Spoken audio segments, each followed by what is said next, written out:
Hey guys. All right. So the title is the New Testament reliable and authentic? So I'd like to do some videos, and I'm going to put that in a specific playlist.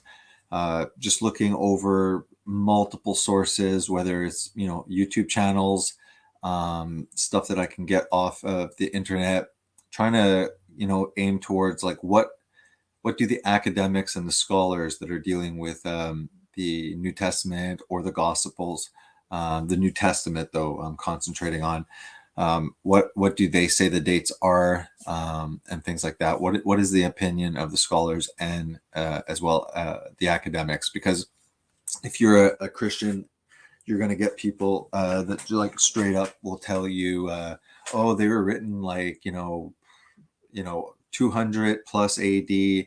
Oh, those were like it's just mythology. Actually, there's tons of other gods that did the same thing. I saw that when I was watching the documentary Zeitgeist. It was really good because a lot of it, in my opinion, was accurate, especially with the towers falling and stuff like that. But there was a section about organized religion and stuff like that, and it was just saying that Jesus is like nothing new. It's been done over and over, and these silly Christians are just believing something that's been repainted, and there's been 20 other people that have done the exact same thing, which is completely ludicrous. But if you are a Christian, you will be challenged on these things. So I find that I'm really geared into what they call like apologetics, like defense of the faith. And that's just because I don't want any gray areas. Gray areas in it, it in my theology just drives me crazy. And that's why I've come up with, answers to conditional immortality as a view on hell, where there's no eternal conscious torment. So anyways, there's that. So I'm not I might be on the fringes of certain things. I don't care. I go to the Bible, and I see what the Bible says, and I think that it's not sometimes institutions and stuff like that, just like we know a lot of things should be done, but the government just doesn't do those changes. There's, unfortunately, the churches are not perfect. But if you open up the Bible and you study, and you work with the assembly of the saints, with other people, you learn from other Christians as well, and you use proper exegesis, which is a fancy word for saying like Bible interpretation. Exegesis is based on hermeneutical principles to make sure we're not coming up with there's like there's 3 billion Christians and there's 3 billion versions. You don't want to go down that road as well. So anyways, without any further ado, I'm going to pop up the presentation, and this is just going to build on itself. I'm just going to this is how I learn. I watch a lot of content on a subject that I'm curious, and after watching about 20 or 30 things of the same topic by different people, you can get a better view of what's real, what's accurate, and what's not. So I just started this. Sorry, I'm tired. Just want to make sure it pops up.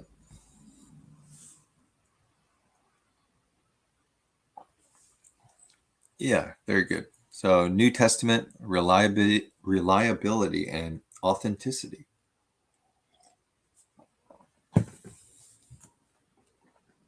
So when were the Gospels written? Most scholars believe they were written between 50 and 90 AD, John's Gospel being the later one. Matthew seems intended for Greek speaking. Mark's is directed to Gentile Christians, as some of it explains Jewish customs, as though for those who do not understand these traditions.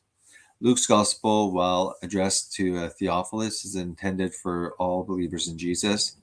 There's the three synoptic gospels, Matthew, Mark, Luke, all right, that are put together.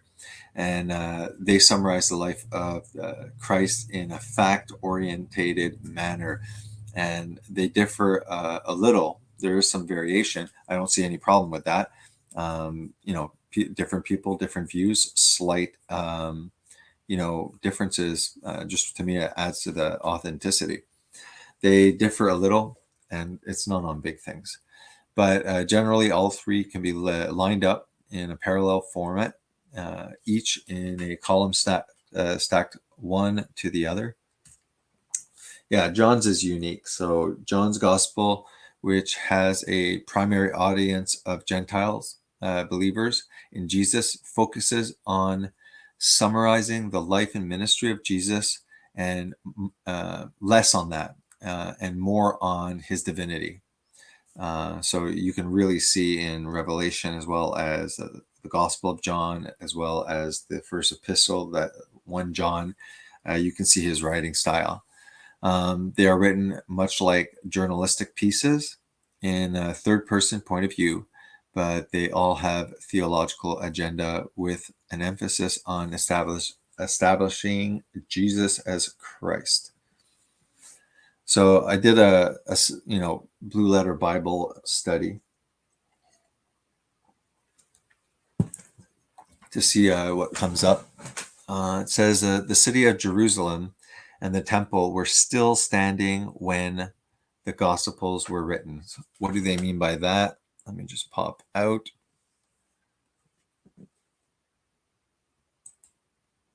Get out of here.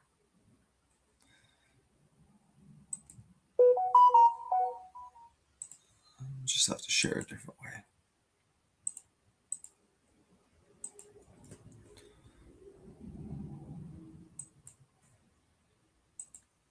So here are some images. In 70 AD, Jerusalem was destroyed. Here's Titus destroys Jerusalem. You see the Romans, destroyed the temple. Off they go with the menorah and all of the gold, because everything was like made of gold in there. So they looted it. They leveled it to the ground. And Jesus had said that, not one stone will remain unturned. And because Jesus prophesies before his death, so let's say 30 to 31, 32 AD, prophesies that this would happen to the temple. That's why a lot of academics will say, well, hey, it has to be after the destruction, so it's written to look like he's prophetic, right? Because prophecy doesn't exist. So a lot of them will write like 150 or 120 AD, and that's just because they have their own cognitive dissonance and their own biases, and they don't believe in prophecy. I mean, it must drive them crazy for Daniel. That's 300, maybe even more, in my opinion, 300 years before Messiah comes.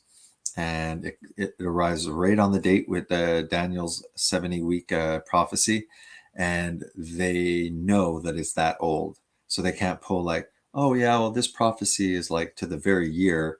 But, it was probably written after. It's like, no, it's not. It's in the Dead Sea Scrolls and stuff like that. So prophecy does exist, and it's been proven, yet unacknowledged. Okay. Yeah, just images. This is 70 AD. So why am I showing you this? It's just to drive home the fact that it is prophesied by Jesus, the destruction, but it has not happened in the writing. And none of the letters or gospels are acknowledging any of that.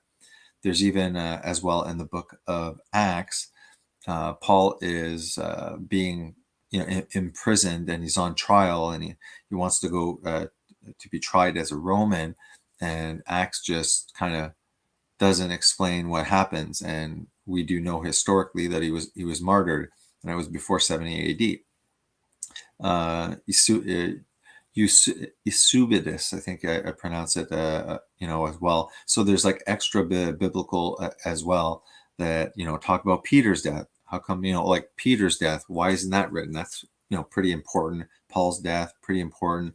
So this is a way of saying, well, this was well before the destruction. And actually it was written before even Peter or Paul died.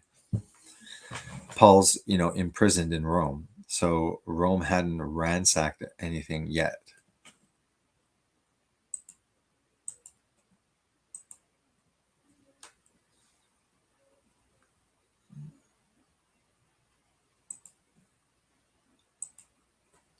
All right, let's just look over here. Manuscript evidence for superior New Testament reliability. The New Testament is constantly under attack, and its reliability and accuracy are often contested by critics. But there is ample manuscript evidence for superior New Testament reliability over all other ancient documents. If the critics want to disregard the New Testament, then they must also disregard other ancient writings like Plato, Aristotle, and Homer.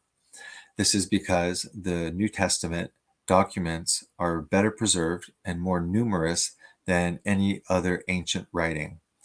Because they are so numerous, they can be cross-checked for accuracy, and they are very consistent. It's funny, like the New Testament documents are better preserved and more numerous than any other ancient writing. And when you look at in archaeology, the most studied artifact is, what do you think it's going to be? The Shroud of Turin. It's the one that has been the most verified and tested. People just can't get enough of Jesus. He's over. He shows up everywhere. There are presently 5.6 thousand Greek manuscripts in existence today for the New Testament. If you were to compare the number of New Testament manuscripts to other ancient writings, we find that the New Testament manuscripts far outweigh the others in quantity. And they show, Plato and stuff like that, when it was written and the earliest copies. So let's say Plato. So here's the date and the earliest copy, 900.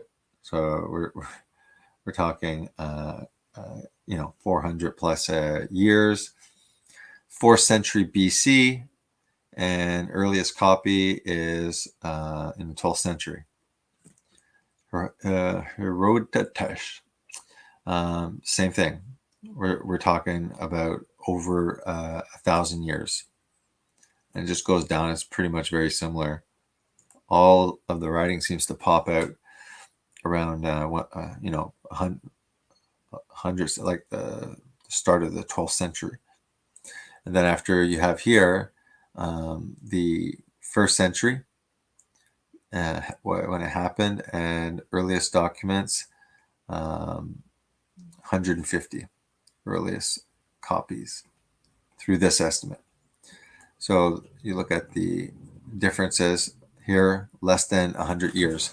And that's with them taking 130. The evidence that I seem to be hearing is everything was done before 70 AD. Because they're not talking in there as if like, Rome has just like leveled Jerusalem, and they're burning the temple and slaughtering the people. None of that. Jesus prophesied that because they, because they crucified their savior, their king, the judgment would come upon them. There is, at one point, they ask for a sign, and Jesus says, the only sign that I'll give them is the sign of Jonah. As Jonah was in the belly of the fish for 3 days, so will the Son of Man be in the earth for 3 days. He leaves it at that. I find there's an extra little tidbit that's worth mentioning. Is, let's say he is 30 AD, it's destroyed in 70 AD. That's 40 years different. So he's saying, I'm going to give the sign of Jonah. Okay. So yeah, the belly of the fish, okay, correlates well with being in the ground for 3 days dead, and the poetic literature of Job as he's descending. It's all like as if, metaphorically symbolized as he's dying and as he's sinking to the bottom. Anyways, the whole thing was that the prophet had to go, Jonah had to go to Nineveh and tell them that their sins had, reached a level where God was going to punish them. They're one of the rare times in the Bible that they take that seriously and they repent. And because they repented and they listened to the prophet, judgment did not come on them. They were supposed to come in 40 days. Now, when Jesus is asked to give us a sign if you're, the Son of God, he goes, the only sign that I'm going to give them is basically my death and resurrection. But if this was said at 30 AD, what happened is he did the 3-day thing that correlates with Jonah, but they were definitely unrepented. I mean, they crucified the King of Kings, their Savior, the King of the Jews. So 40 years later, that's when their temple was destroyed. That's, and leveled as a punishment. So judgment didn't come in 40 days for them. It came in 40 years. And then the Jews, were wandering Jews, as the expression goes. They were sent out and spread out through the nations, and they didn't have their common Hebrew language wasn't spoken. They didn't have any nation anywhere until after the Holocaust. And then in 1948, another prophecy about Israel coming back to life occurred. It's a significant prophecy because it says that when you see this happening, when Israel is revived, that that generation will see the coming of the Son of Man. The generation is usually about 70, 80, maybe stretch it to 90 years. So that happened in 48, and we see and we hear World Economic Forum, 2030 agenda. They have that Messiah 2030 calculation that's going on, and I think a lot of people feel it, especially Christians, that there's something happening. There's something that we are approaching. Anyways, that's not for this talk. All right, so just want to make sure.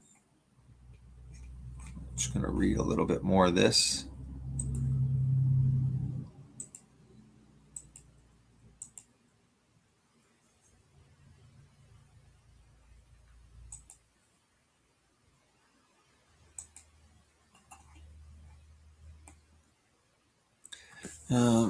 As you can see, there are thousands more New Testament Greek manuscripts than any other ancient writing.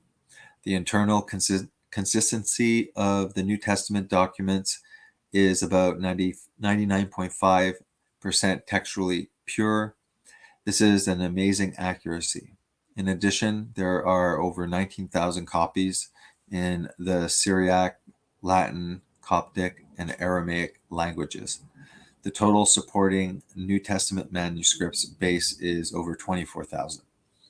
Almost all biblical scholars agree that the New Testament documents were all written before the close of the 1st century. If Jesus was crucified in AD 30, then that means the entire New Testament was completed within 70 years. This is important. It means that there were plenty of people around when the New Testament documents were penned, people who could have contested the writings. In other words, those who wrote the documents knew that if they were inaccurate, plenty of people would have pointed it out. but we have absolutely no ancient documents contemporary with the first century that contest the new century texts. So sorry about that at the end. But we have absolutely no ancient documents contemporary with the first century that contest the New Testament text. Furthermore, another important aspect of this discussion is the fact that we have a fragment of the Gospel of John that dates back to around 29 years from the original writing. John Reynolds Papyri AD 125. This is extremely close to the original writing date. This is simply unheard of in any other ancient writing, and it demonstrates that the Gospel of John is a first century document.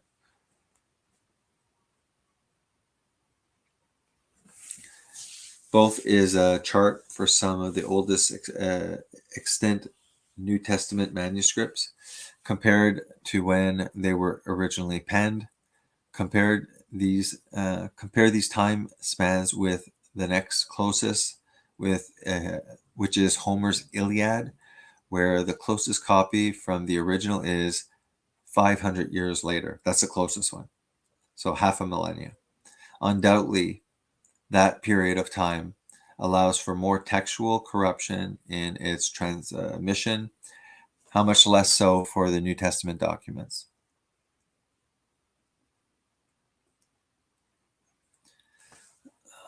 If the critics of the Bible dismiss the New Testament as reliable, if the critics of the Bible dismiss the New Testament as reliable information, then they must also dismiss the reliability of the writings of Plato, Aristotle, Caesar, and Homer, and the other authors mentioned in the chart at the beginning of the paper. On the other hand, if the critics acknowledge the historicity and writing of those other individuals, then they must also retain the historicity and writing of the New Testament authors. After all, the evidence for the New Testament's reliability is far greater than the others. The Christian has substantially superior criteria for affirming the New Testament documents than he does for any other ancient literature. It is good evidence on which to base the truth in the reliability. Here are the citations.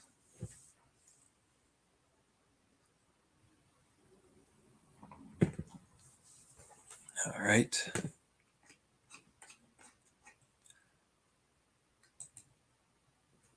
Just check out Dr. Craig, what he has to say.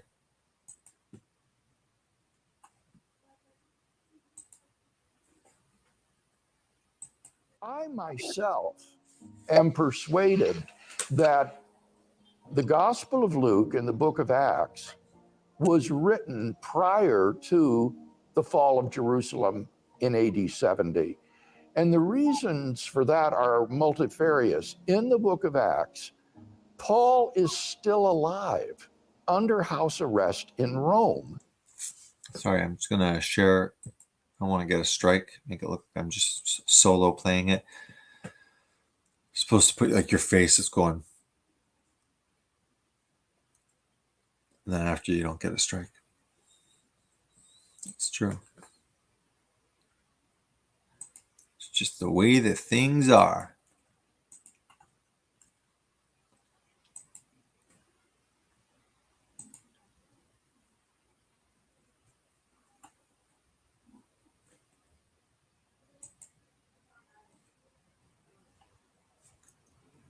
Hey. All right, let's play it again. When the book of Acts ends, it has a sort of dropped ending. It doesn't tell the result of his trial. And that suggests that when Luke Acts was published, that Paul was still in Rome awaiting his trial, which would mean, given that Paul was executed in the mid-AD 60s, that Luke Acts was written prior to that. Moreover, there is no mention in the book of Acts of very significant events that took place in the AD 60s. The most prominent of these would be the destruction of Jerusalem in AD 70, which isn't mentioned in Acts, even though that would have been catastrophic for the early Christian church, which was based in Jerusalem. Moreover, there's no mention of the martyrdom of Jesus' younger brother, James, who was the leader of the New Testament church in Jerusalem, which we know from Josephus occurred again during the AD 60s. And there's a number of other such events that were not mentioned in the book of Acts, which makes it very hard to believe that Acts was written after these events.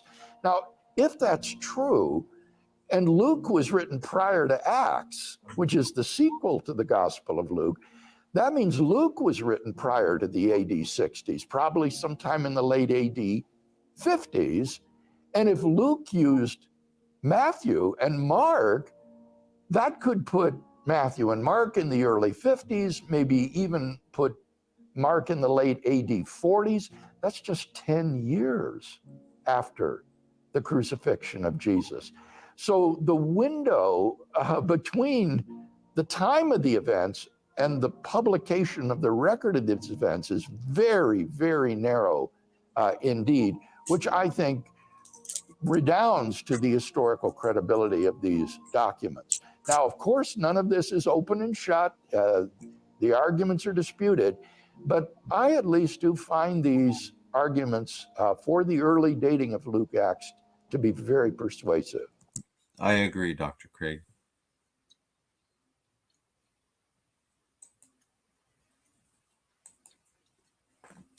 Inspiring Philosophy. Shout out to his channel. He does some good stuff. There's a series of the reliability of the New Testament. I haven't looked at it. Let's look at the first one and do some commentary. And like I said, I have no idea. I don't know if he's pro, if he's biased, he's unbiased. I don't know. Let's check it out.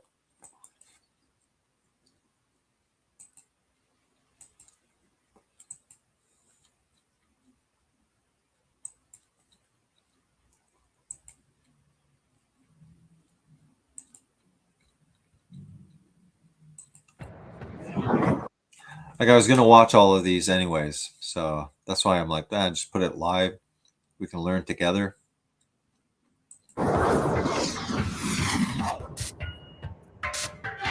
Can we trust the New Testament as a reliable document? Many skeptics say no, and that it is based on dated copies and filled with errors. But what does the evidence say? Christians for centuries have pointed to the evidence that we can trust the New Testament as reliable to what it originally said. So what evidence can we offer? Well, when it comes to an ancient document, the more manuscripts we have, the better. That way there is more to cross-check for accuracy and identify changes that may have happened through the process known as textual criticism. So we would obviously want more to compare with so we can get back to the original. Yeah, that's the first one that we were reading. It said they can be cross-checked for accuracy and they are very consistent because they are so numerous. So it's not working against us, the fact that we have so many copies, but there's also something that people use a criticism by saying, oh, well, there's 200,000 errors. Like, first of all, it could be like a misspelling, and that counts like for, a huge amount, a word, a phrase forgotten, misspelling. But even with all of the textual errors that can happen, because they're being handwritten and passed around, like, to be read everywhere, even that, it doesn't change at all the message one bit. Hopefully I'll find a video that discusses the textual variants that sound horrible. There's 400,000, there's 500,000. It's like, yeah, I know, but what exactly, like, have they have they changed the story 140 million times, or did they forgot to put a dot on the sentence or cross a T?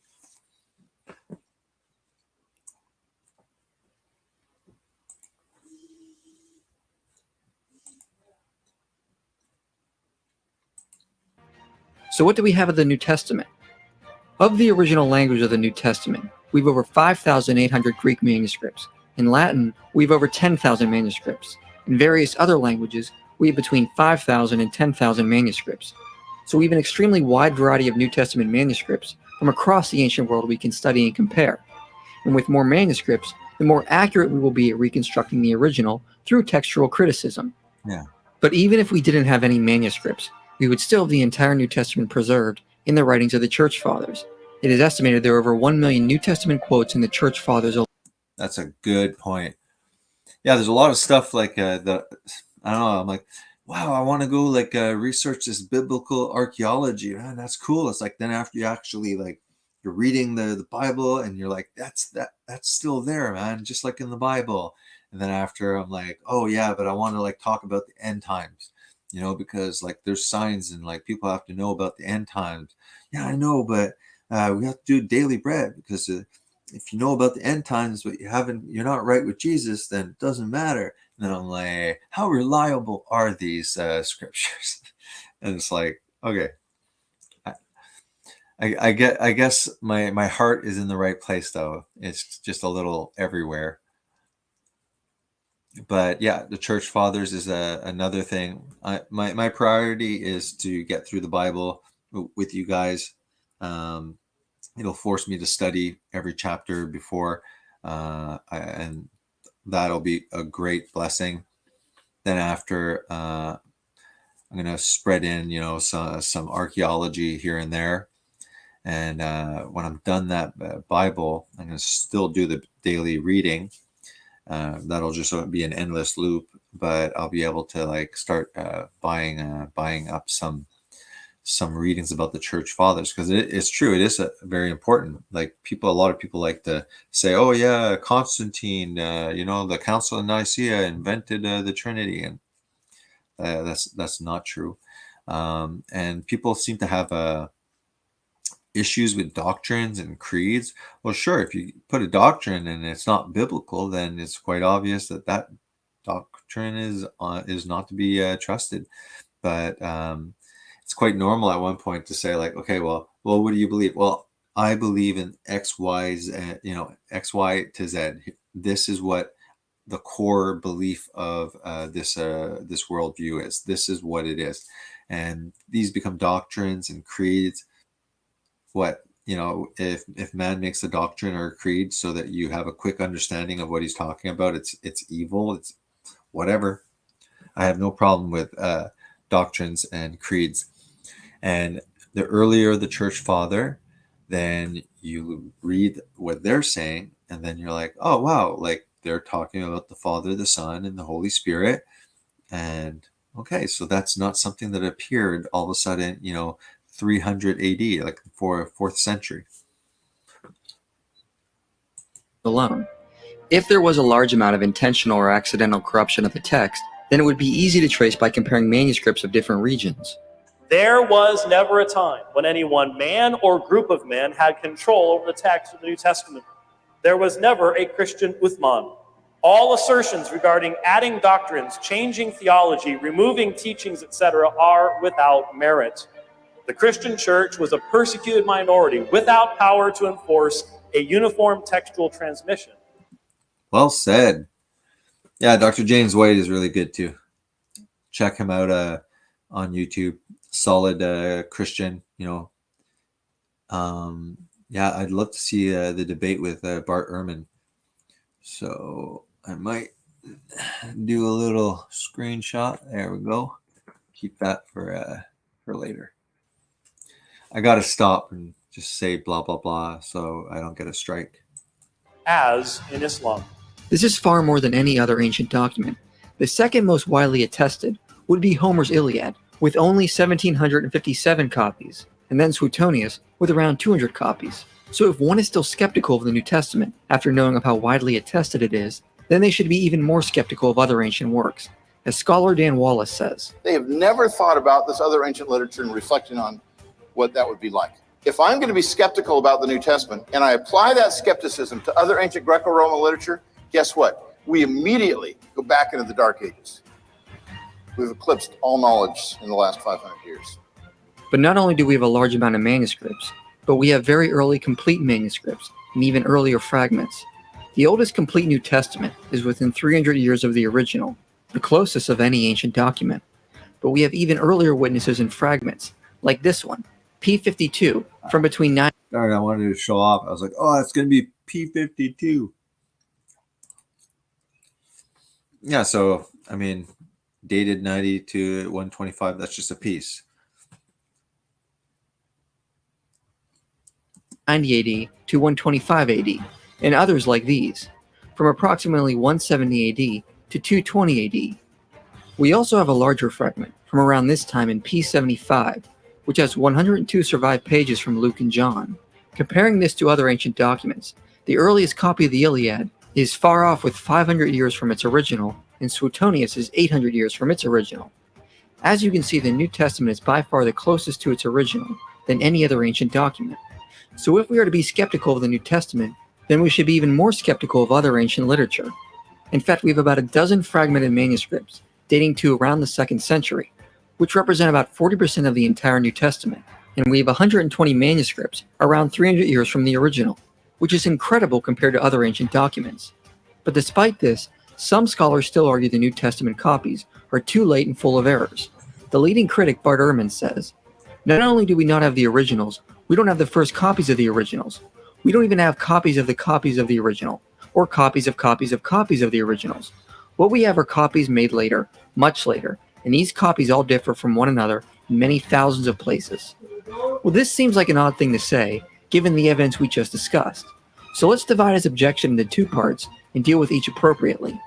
The first is that our earliest manuscripts are extremely far off from the originals, not even copies of the originals. Well, this doesn't make sense, considering our earliest fragment is within 70 years or less of the original, and several larger fragments are around 100. All right. This is a courtesy of Inspiring Philosophy. Go see his channel.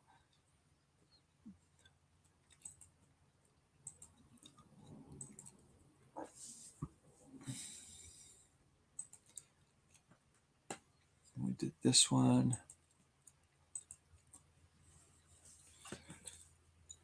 Go over here to Testify, subscribe, shout out.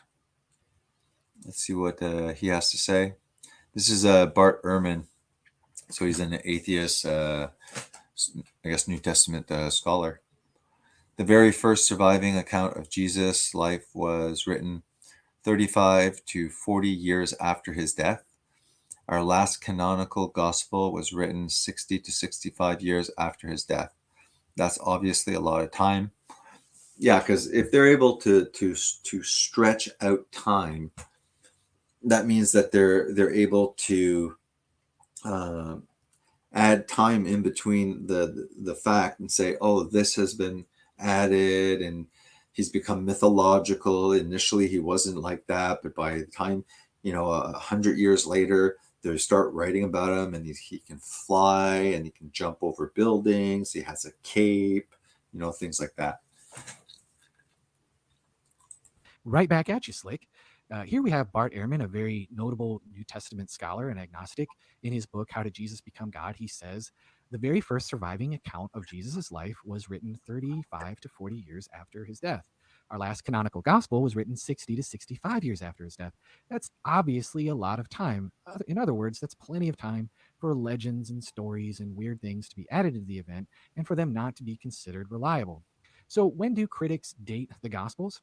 Well, Mark is usually dated around 70 to 75 AD. And then you have Matthew and Luke, who were written in the 80s. And then John was written in the 90s all the way to maybe 100 AD. Now, obviously, if these gospels are late, it does make them a little bit more suspect in terms of them being possibly reliable. So why do most critics give the gospels a later date? There's one big reason, and that is the destruction of the temple and Jerusalem. Mark 13, 1 through 2. Again, as he came out of the temple, one of his disciples said to him, "Look, teacher, what's happening? What wonderful stones and what a wonderful building." And Jesus said to him, "Do you see these great buildings? There will not be left one stone upon another that will not be thrown down." So Jesus is prophesying about 70 AD. So when they see this in the literature, they say, well, he's saying that it's going to be destroyed. So we're going to have to put it, at least past 70 AD, right? Because obviously Messiah isn't, going to be accurate prophecy. As he came out of the temple, referring to Jesus, one of his disciples said to him, "Look, teacher, what wonderful stones and what wonderful buildings." And Jesus said to him, "Do you see these great buildings? There will not be one left here, or there will not be left here, one stone upon another that will not be thrown down." Now, Luke gets even into more gory details. When he, Jesus, drew near and saw the city, he wept over it, saying, "Would that you, even you, had known on this day the things that make for peace. But now they are hidden from your eyes. For the days will come upon you when the enemies will set up a barricade around you and surround you and hem you in on every side and tear you down to the ground, you and your children within you, because they will not leave one stone upon another in you, because you did not know the time of your visitation." And so skeptical scholars like Randall Helms, pictured here, will say that Mark was an apocalyptic Christian who mistakenly expected the second coming in around 74 and wrote a year or two before that date. In other words, these descriptions are just too good to be prophesied because we know real prophecy doesn't happen.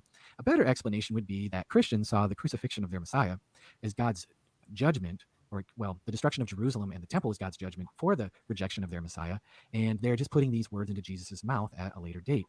Now, what are the problems with this particular view? Well, one, as I pointed out, it seems to be a very anti-supernatural bias going on here. We know that real predictive prophecy doesn't happen, so obviously somebody put these words into Jesus's mouth. Well, it's not really quite enough to just cry anti-supernatural bias and move on. So let's look at two other reasons. That's the only excuse that they have. It's like, oh wow, Bible prophecy is so darn accurate. Oh, Isaiah is prophesying all of these things that Jesus accomplished like half a millennia ago. Well, then Isaiah must be written, after Jesus's crucifixions. It doesn't make any sense, because sometimes they can't do that, like the Dead Sea Scroll, when they have dating for the Dead Sea Scroll. And then after you have like a full scroll of Isaiah that is the exact same one that we read today. Reasons in particular. First of all, why is there no emphasis on the fulfillment? And there are some nonsensical readings in the Olivet Discourse where Jesus predicts these things that just lead to some weird questions. And so let's jump into these. Now in Acts 11:27-28, Luke is writing here and he says, "In these days prophets came down from Jerusalem to Antioch, and one of them, named Agabus, stood up and foretold by the Spirit that there would be a great famine all over the world. This took place in the days of Claudius." Well, New Testament scholar Brant Petre asked a very interesting question here. Isn't it strange that Luke would go out of his way to emphasize that the prophecy of a little-known Christian prophet named Agabus had been fulfilled in the day of the Emperor Claudius in the 40s AD, but fail to mention Jesus' prophecy of the destruction of the temple had been fulfilled in 70 AD? Why doesn't he say Jesus' word took place in the days of Emperor Titus? I'll give you one explanation. Perhaps Luke doesn't mention the fulfillment of Jesus' prophecy because it had not yet taken place. And so Petrie has a point. Why point to Agabus, this little-known prophet, and say, look, here's some prophecy, but the main character of the story, he's not going to mention that? It's a bit odd. Now, there's also nonsensical readings. Jesus says in Mark 13:14 and 18, "But when you see the abomination of desolation standing where it ought not to be, let the reader understand, then let those who are in Jerusalem flee to the mountains. Pray that it may not happen in winter." Matthew adds, "Pray that it doesn't happen in winter or on the Sabbath." Now, Dale Allison, not a particularly conservative New Testament scholar, asks a very interesting question. What would be the point of inserting an imperative to pray about a past event that does not take place at a particular time? The destruction of the temple happened in late summer. So pray that it doesn't happen in winter just doesn't make a whole lot of sense. Now, there's also Luke 21:21. He says, "When you see Jerusalem surrounded by the armies, then know that its desolation has come near. Then let those who are in Judea flee to the mountains, and let those who are inside the city depart, and let not those who are out in the country enter it." Well, what's the point of saying don't enter into the city if you're in the country when the city has already been destroyed? And so this command just doesn't make a whole lot of sense. Yeah.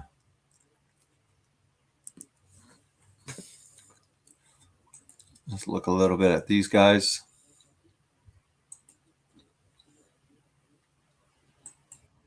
Let's say you're 40 days away from the fact of his crucifixion, and we're at Pentecost, and Peter stands up in front of the very city that had just watched Jesus crucified, and he starts preaching. And 5,000 people put their faith in Jesus. Now, how do we know what Peter... So this is a video that I suggest you watch. It was interesting. The most exciting New Testament development today, Gary Habermas. He does some good shroud, good resurrection videos as well. Very good. Peter preached 40 days after the crucifixion and burial of Jesus. Well, these beliefs, these doctrines, what they taught about Jesus, these sermons, if you want, are reported, and they're in what they call creedal information that is found in the New Testament. Creeds are just beliefs, the doctrines, the early reports of what Christians said to each other, because it wasn't written down. The apostles, when they saw the risen Jesus, didn't say, let's sit down and write the Gospels right now. They went out and preached, and the church exploded across the Roman Empire. All right? But along the way, the apostles, Jesus talked to them for 40 days. The fact is, what did he tell them? And what did they say? And what was the conversations among Christians about who Jesus was? This is what we call Christology, the beliefs about Christ that came from Jesus himself as they listened to him, what he taught them, and then how do we know what they talked about among themselves in their services, when they worshiped, when they sang their hymns? These are the things we want to talk about, and it's in this little word called creed that scholars like Dr. Habermas and skeptical scholars all across the world agree are actually early information that takes us back before even Paul saw Jesus on the road to Damascus. And I am fascinated with this topic, and I hope that you are too, because we're going to look at some of these creedal verses, and we're going to see the information that was there right at the very front, right when Christianity came out of the gate. Gary, I want to start with the fact of define what a creed is for the people. And you're right. Even starting to talk about it is, it may be the most exciting New Testament topic today. And the way I like to think of it is, if Jesus dies in 30 and the first New Testament book is First Thessalonians at 50, that's a nice round 20 years. Now, if the crucifixion, second most popular date, 33, and if Thessalonians, as some do it, back up to about 48, we're a mere 15 years between these events. And now your question posed is very insightful. You ask an evangelical, where do we fill these years in? And they'll probably say, look at the book of Acts. If you ask a critic, they are likely to say, look at the book of Acts. You think, oh, that's because Acts is reliable, isn't it? They won't necessarily say that, but they're talking about two different things. Because in Acts, especially chapters 1 through 5, 10, and 13, there are a number of these early creedal statements. Yeah, so they're short, brief. There's Christians were singing hymns and stuff like that. So you can get information through looking at these old hymns that they were singing, because there's theology within the actual songs to get to understand what they thought and who they thought Jesus was. And because that's really the issue, that who we are saying Jesus is now has somehow been corrupted, and he's been deified, and this happened in Constantine and the Trinity, and it's pagan and all that stuff. There's different kinds of creeds. In Acts, they're called sermon summaries. And what they do is up to 80% of Jesus, Paul's, Peter's audiences, maybe 90%, are illiterate. But if you think today, how could somebody know, secular example, Mary had a little lamb, religious example, Amazing Grace, how sweet the sound. You could say the one, sing the second one, and not be able to write your name. So it's amazing. We teach preschool children to put these little row, row, row your boat. We can even sing them with parts and everything else and can't sign your name. So if you're going to spread the gospel and you want the essence to be there, but people, you don't have little Gospels of John to pass out, how do they get and keep the word? The creeds are oral testimony passed on until they become pretty standardized, written for the first time in 1 Thessalonians, for example. Now, here's the question. What do these creeds key on, and how do we recognize them? We'll get back to that one.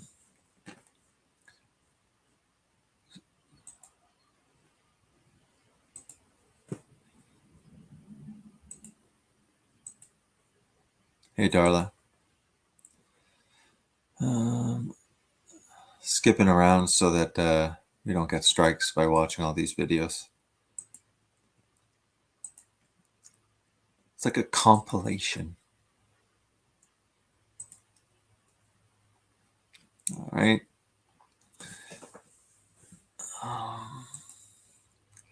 Yeah, exactly. The city of Jerusalem and the temples were still standing when the Gospels were written. The first three Gospels, and possibly also the fourth, were apparently written while the city of Jerusalem was still standing. Each of the three Gospels containing predictions by Jesus concerning the destruction of the Jerusalem and the temple. That's Matthew, Mark, and Luke. But none records the fulfillment. We know that Titus, the Roman emperor, destroyed the city and temple in 70 AD. Hence, the composition of the first three Gospels most likely occurred sometime before this event. Otherwise, the destruction would have been recorded. The fact that all four Gospels are written from a perspective that the city of Jerusalem and the temple had not been destroyed gives evidence of its early date. The book of Acts gives clues to the date of the Gospels. The book of Acts also provides us with a clue as to when the Gospels were written. Acts records the highlights in the life and the ministry of the Apostle Paul. The book concludes with Paul at Rome, waiting trial before Caesar, as it says, and Paul dwelt 2 whole years in his own hired house and received all that came in unto him, preaching the kingdom of God and teaching those things which concern the Lord Jesus Christ, with all confidence, no man forbidding him. On the bottom here, the inference is that Acts was written while Paul was still alive, seeing that his death is not recorded. Since there is good evidence that Paul died in the Neronian persecution about 67 AD, the book of Acts can be dated approximately 62. Get back to the video.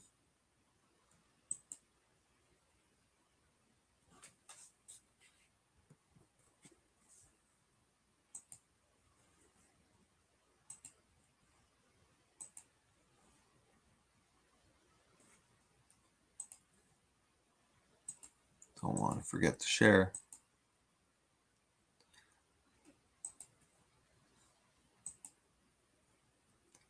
Inspiring philosophy.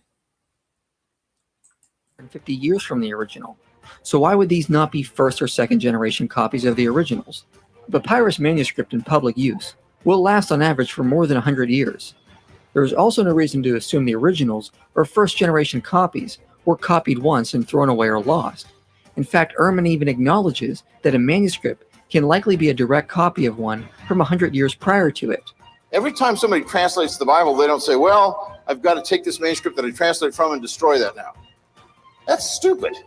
We don't do that. It's never been done in the history of the church. There is no reason to assume the originals were just copied once and forgotten, or that scribes only had one copy to pull from. In fact, early church father Tertullian even seems to suggest the originals were still around when he was writing at the end of the 2nd century. Come now, you who would indulge a better curiosity, if you would apply it to the business of your salvation, run over to the apostolic churches. in which the very thrones of the apostles are still preeminent in their places, in which their own authentic writings are read. The Latin word for authentic normally refers to original documents, so it appears Tertullian is saying the originals were still in the churches to that day. He specifically refers to the letters of Corinthians, Philippians, Thessalonians, Ephesians, and Romans, and urges readers to visit these places to see the authentic writings for themselves.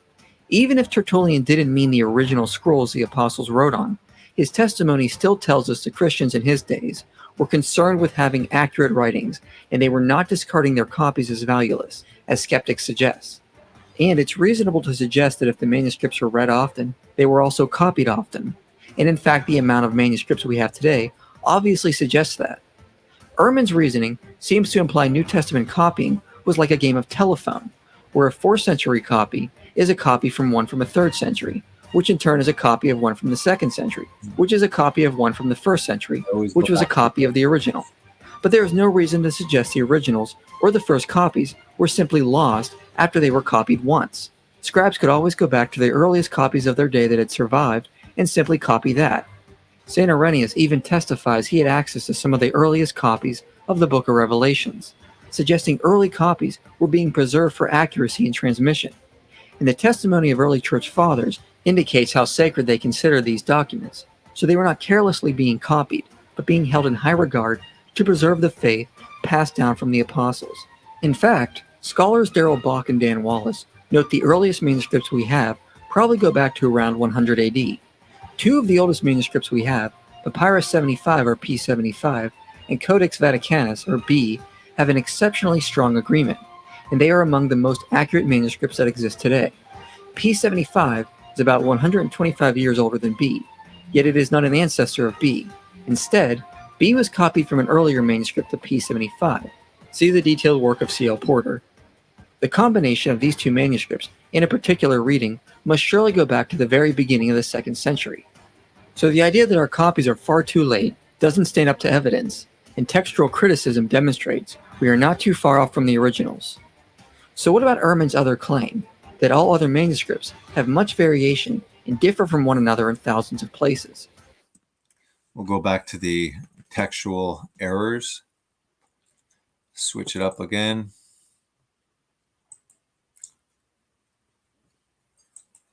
And so E.P. Sanders, a very notable New Testament scholar, and again, not particularly conservative, a bit more of a moderate, says there is no material in Mark that must be dated after 70 AD. There are also New Testament scholars such as Maurice Casey and James Crossley who are atheists. They don't believe in predictive prophecy, and they date Mark into the late 30s, early 40s. And so these particular arguments don't necessarily hold as much water as the skeptics would like to give them credit for. They're just not as particularly powerful as they think. And so what would be some arguments for the early dating of the Gospels? Let's talk about a few of those. First of all, we have the death of Paul. Now, Luke follows the life and times of Paul very, very closely, and he ends the book of Acts with Paul appealing to Caesar and making his way to Rome and awaiting. Yeah, it's like we mentioned, book of Acts doesn't even give us the conclusion of what happened to Paul. And Paul, I guess, is what, they're going to say 62 to 66 maybe. He was martyred, he was killed. So obviously if this was after the destruction, this would have been, part of it. Paul would have been included, the destruction, and they would have added 70 AD, why it was ransacked because Messiah was crucified kind of thing. And it'd be completely different. Trial. And so for him all of a sudden to end the story there, if the gospel was written after 70 AD is strange, because Paul was executed in around 62 to 64 AD. And it's for this reason that a very notable German New Testament scholar from about 100 or so years ago, Adolf Harnack, writes, "We are accordingly left with the result that the concluding verses of the Acts of the Apostles, taken in conjunction with the absence of any reference in the book to the result of the trial of St. Paul and to his martyrdom, make it to the highest degree possible that the work was written at a time when Paul's trial had not yet come to an end." And Harnack has some other arguments too. He mentions in his book the death of Peter. Well, Peter is a very key figure in Luke and in Acts. He dies in 62 to 64 AD at the hands of the Romans, much like Paul. And nothing's written. So again, if these gospels were or epistles were written like in the 2nd century, like some of them try and push it to like 150, there'd be a lot more to say about it, and huge figures like Paul and Peter, James, the brother of Jesus, nothing would be said. I mean, something would be said if it was later. Why would they leave that out? And yet Luke doesn't mention it in his gospel. This is very conspicuous by its absence. There's also the death of James. Now, this isn't James, the brother of John, the son of Zebedee, which is mentioned in Acts 12. This is James, the brother of Jesus, who was at the Council of Jerusalem in Acts 15 and plays a very key role in the early church. He is executed in around 62 AD, and we know this because it's written in Josephus. But yet Luke doesn't make any mention of this. This is a bit like Billy Graham dying, and only CNN and secular news sources mentioning it, but Christian sources not mentioning it at all. It's just again, one of these things that's conspicuous by its absence. Now, there's also the severe persecutions of Nero. Luke talks about all these other persecutions that happen in Philippi and in Ephesus and in other places, and he mentions the famine of the saints in Jerusalem, but he doesn't mention one of the very worst persecutions of all time, the persecutions of Nero that happened in the 60s. Like Nero is a type of Antichrist. This is very strange. Now, you might think that these are arguments from silence, and so with these very concerns, I asked Tim McGrew, who is a walking encyclopedia when it comes to historical apologetics and a philosophy professor at Western Michigan. And he wrote back and he said that the basis of Harnack's argument isn't simply that somehow the outcome of Paul's trial didn't get mentioned in Acts. It's a whole range of facts in the narrative arc of the book. Neither the Neronian persecution, nor any special trouble with Rome, nor any hint of the fall of Jerusalem, nor the murder of James in AD 62 is stated or even suggested in Acts, though the straits of the saints in Jerusalem during a mere famine provoke relief efforts that are considered worthy of extended discussion. The entire tone is broadly favorable toward Rome as well. Contrast that with the book of Revelation in this regard. Now, if you know the book of Revelation, Rome is basically referred to as like the whore of Babylon, and they're the subject of severe judgment. The Christians are not particularly fans of Rome when Revelation is written. And so Tim continues and he says, and Luke chose where to end the book. For 8 chapters, he focused on the reader's attention on the progress of the trial of Paul, or he focused the reader's attention, I should say. To leave us hanging at that point, if there were more to tell, would be bad craftsmanship. And Luke is a very good craftsman indeed. It would be difficult to disagree with Harnack that the book was sent off to Theophilus, which was Luke's patron, at very nearly the date to which the narration itself brought us, end quote. And so again, you can download Harnack's book for free in the description down below. And so what are some other arguments for early dating? Well,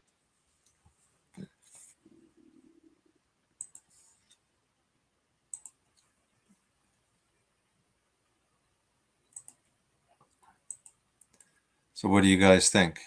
You think that it is early dating before 70 AD, or likely to be after 70 AD, later in the early second century,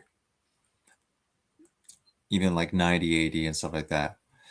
Because if the people that are putting it at 90 AD and further on is because they're like, well, Jesus makes a prediction that this will happen to the temple, and it did. So miracles don't happen. Certainly, this is not true, and Jesus is not who he says he is. So the Christians just made these books making Jesus look like he was a prophet.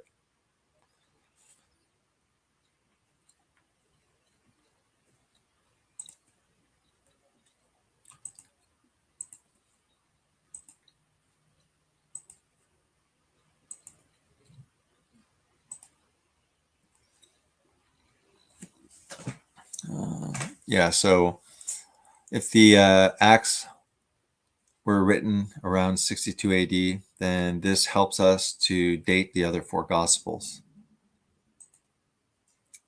This is from Blue Letter Bible. The book of Acts is the second half of a treatise written by Luke to a man named Theophilus. Since we know that the Gospel of Luke was written before the book of Acts, we can then date the Gospel of Luke sometime around 60 or before. The brothers who were well known may have been Luke.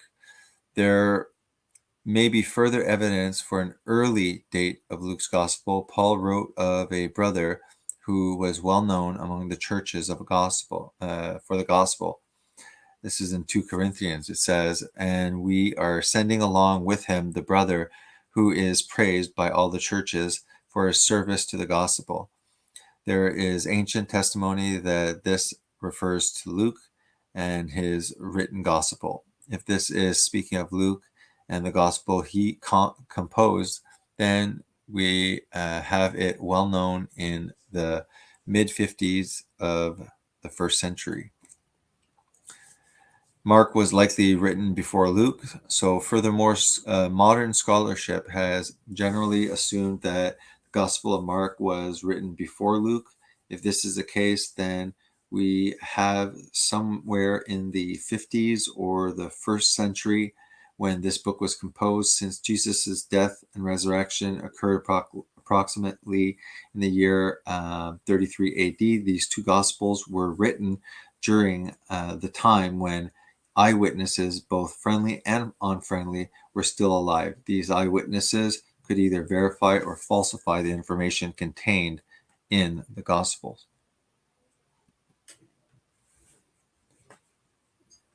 I'm just going to switch down here. I just have to go run and pee. So I'm going to share another section.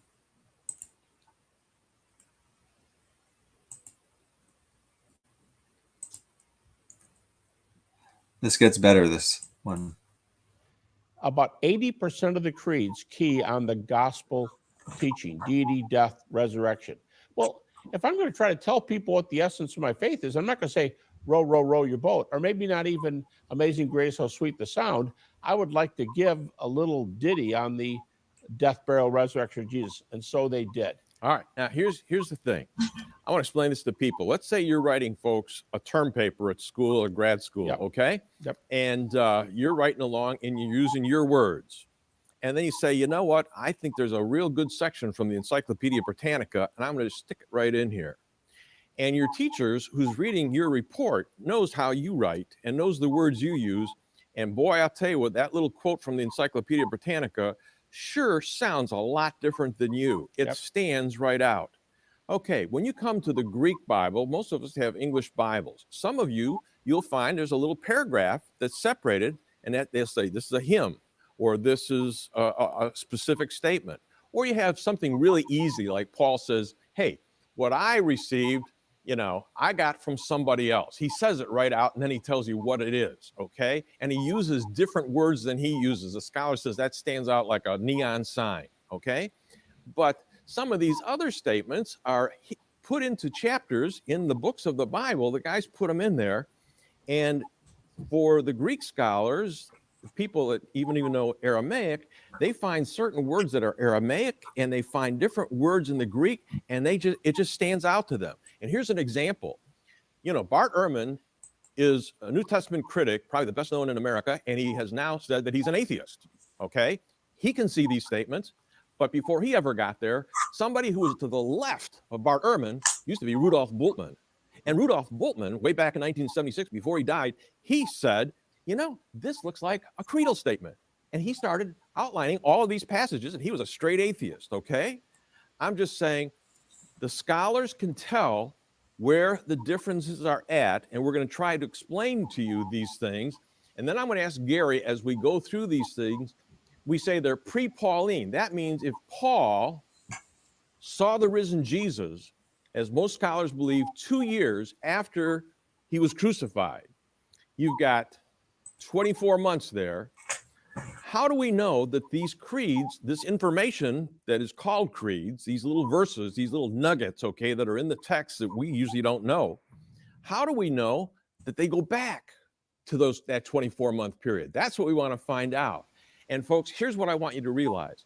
These little creedal statements are accepted by virtually all of the scholars that are critical scholars. We're talking about atheists, skeptics, agnostics, whatever, Christians, the whole thing. These are accepted by them, and Gary has documented this. Yeah, that's what I'm going after. I'm not like, I don't want to be biased, and well, I mean, you look up this stuff, it tends to be on obviously channels that are Christian and stuff like that. But and this is my first video that I'm doing. These are the first 3 that I'm showing you. I went on Blue Letter Bible. That's what I'm popping up on my PowerPoint presentation. And then Inspiring Philosophy has a little kind of a little series of an introduction to the reliability of the New Testament. These guys are talking a little bit different, more about these early on creeds that were said in simplicity. But if you put all the creeds together, it fulfills basically the gospel message as well. So yeah, let's continue. This, and it has changed the academic world in what the early Christians believed about Jesus. Where did they get this information? It looks like it goes right back to Jesus and the apostles themselves in this early time period right after Pentecost. Let me give Gary an example here. Let's look at some of these verses. And one that's very, very interesting, one of the earliest creeds is this one here. And it's found in 1 John 4:2. And it's a very simple statement. The earliest Christians were confident that Jesus Christ had come in the flesh, because it says, this is how you can recognize the Spirit of God. Every spirit that acknowledges that Jesus Christ has come in the flesh is from God. Okay? Now, how do scholars know that that's early, and what was the importance of that verse?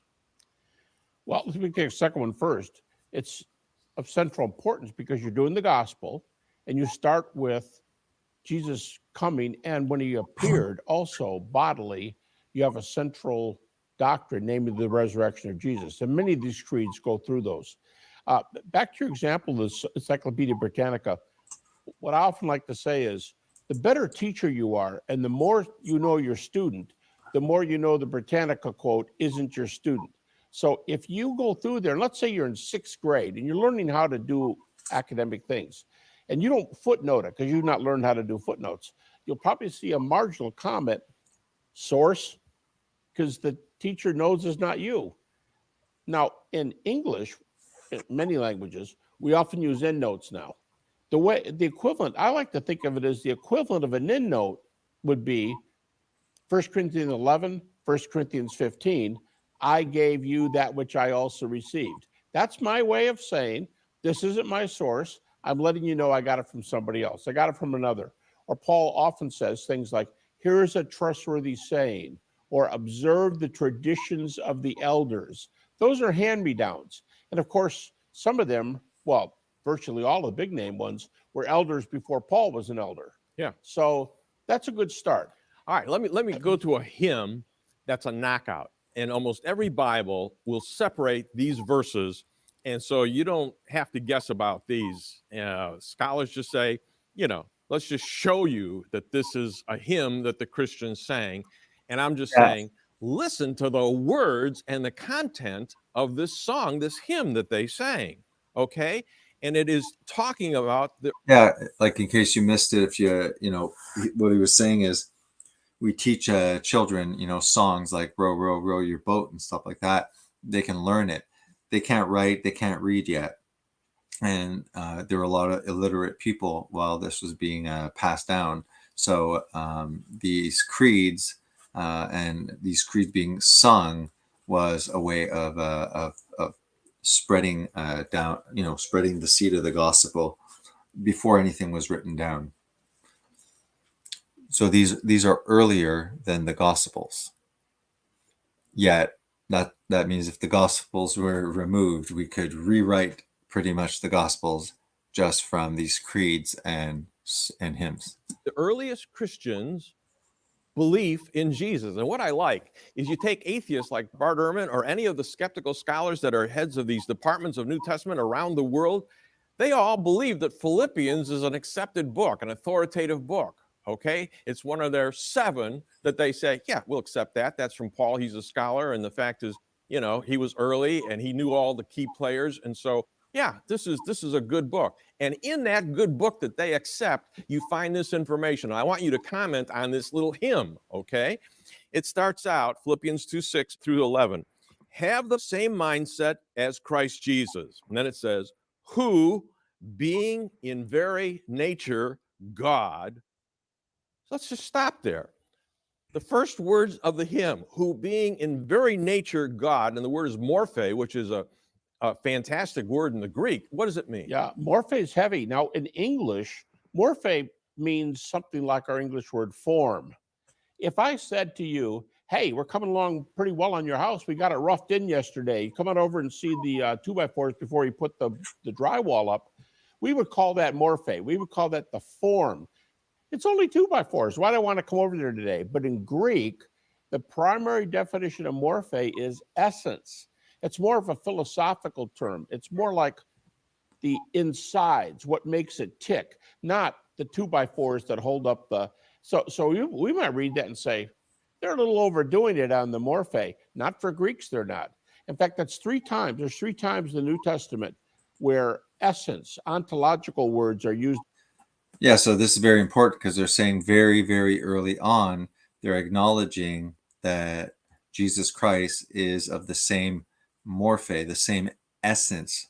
You hear me say this over and over because I don't like how they smash in the Father and the Son and Holy Spirit in the Trinity, and they say that all 3 are equal in every single possible way, which no, that's not accurate. The Father is always the God Almighty on the top, and then you have the Son of God. There's a reason why he's called the Son of God.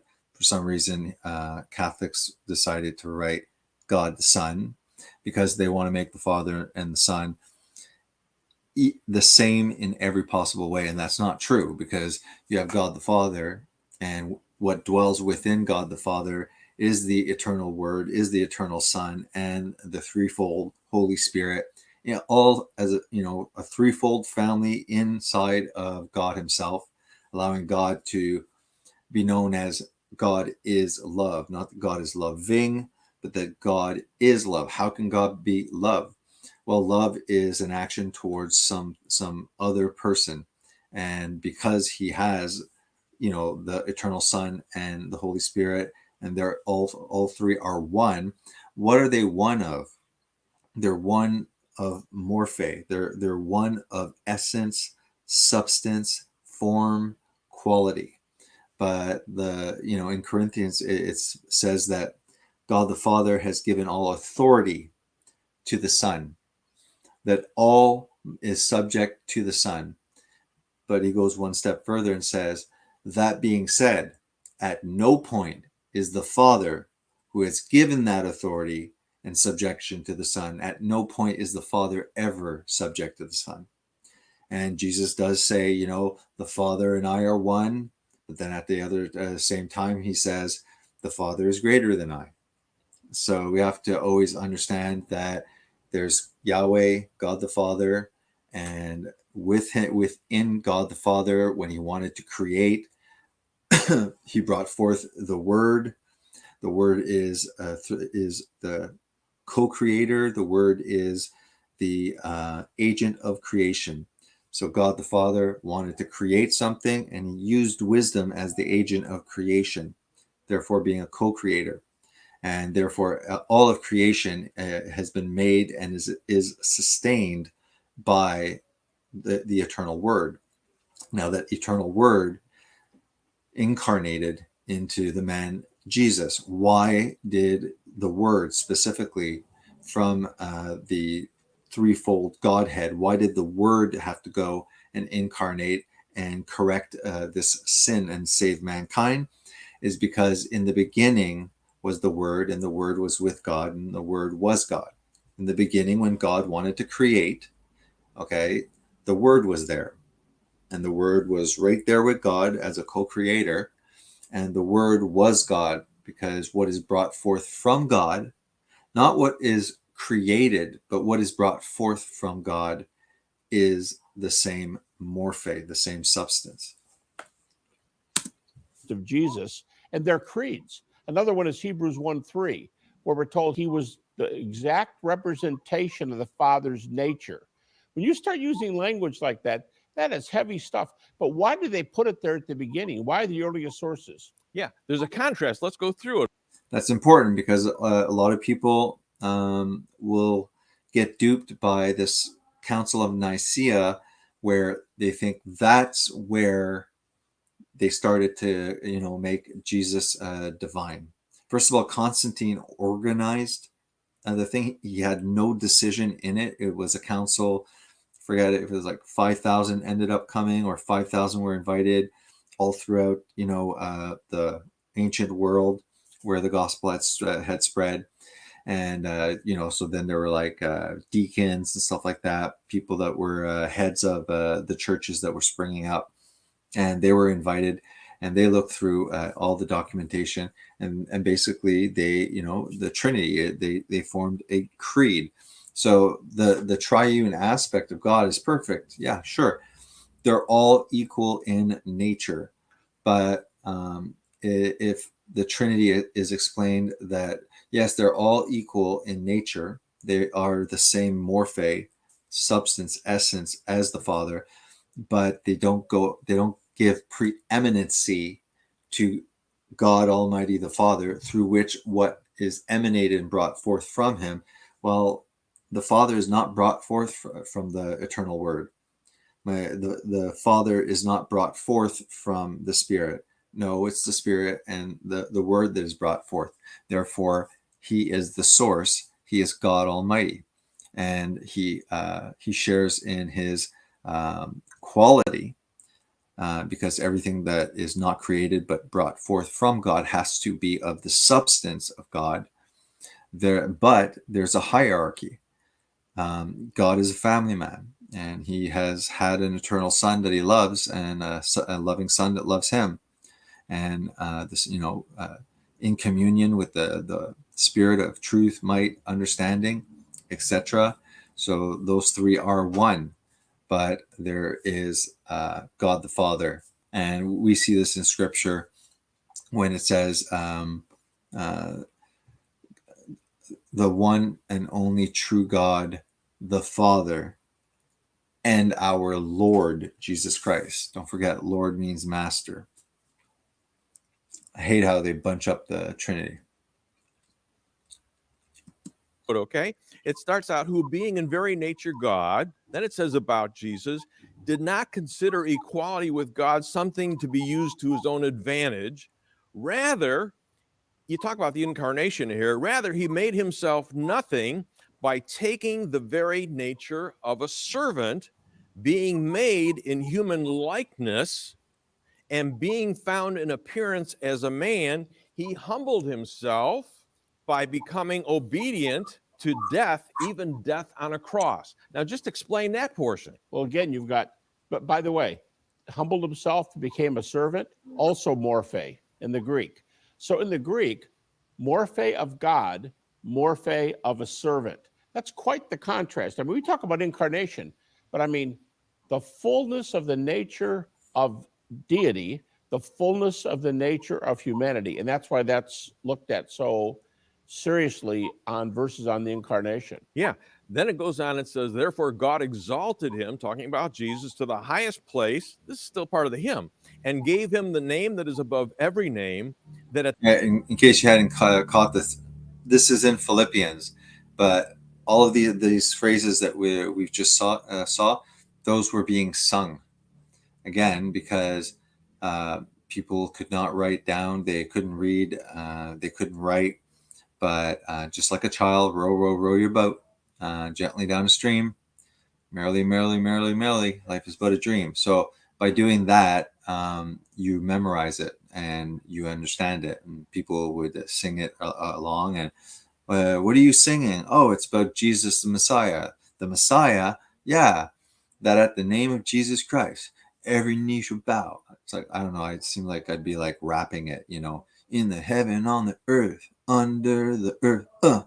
Anyways, I'm sure it wasn't like that back then. At the name of Jesus, every knee should bow in heaven and on earth and under the earth, and every tongue acknowledge. Now, listen to what they're supposed to acknowledge, that Jesus Christ, the Messiah, is Lord, okay, to the glory of God the Father.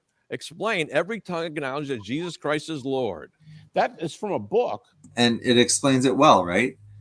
Jesus came in the name of his Father. He kept on saying, I do the will of my Father. Your will, not mine, speaking to God. He is continually saying, not in my name, but in the name of the Father. And he has authority.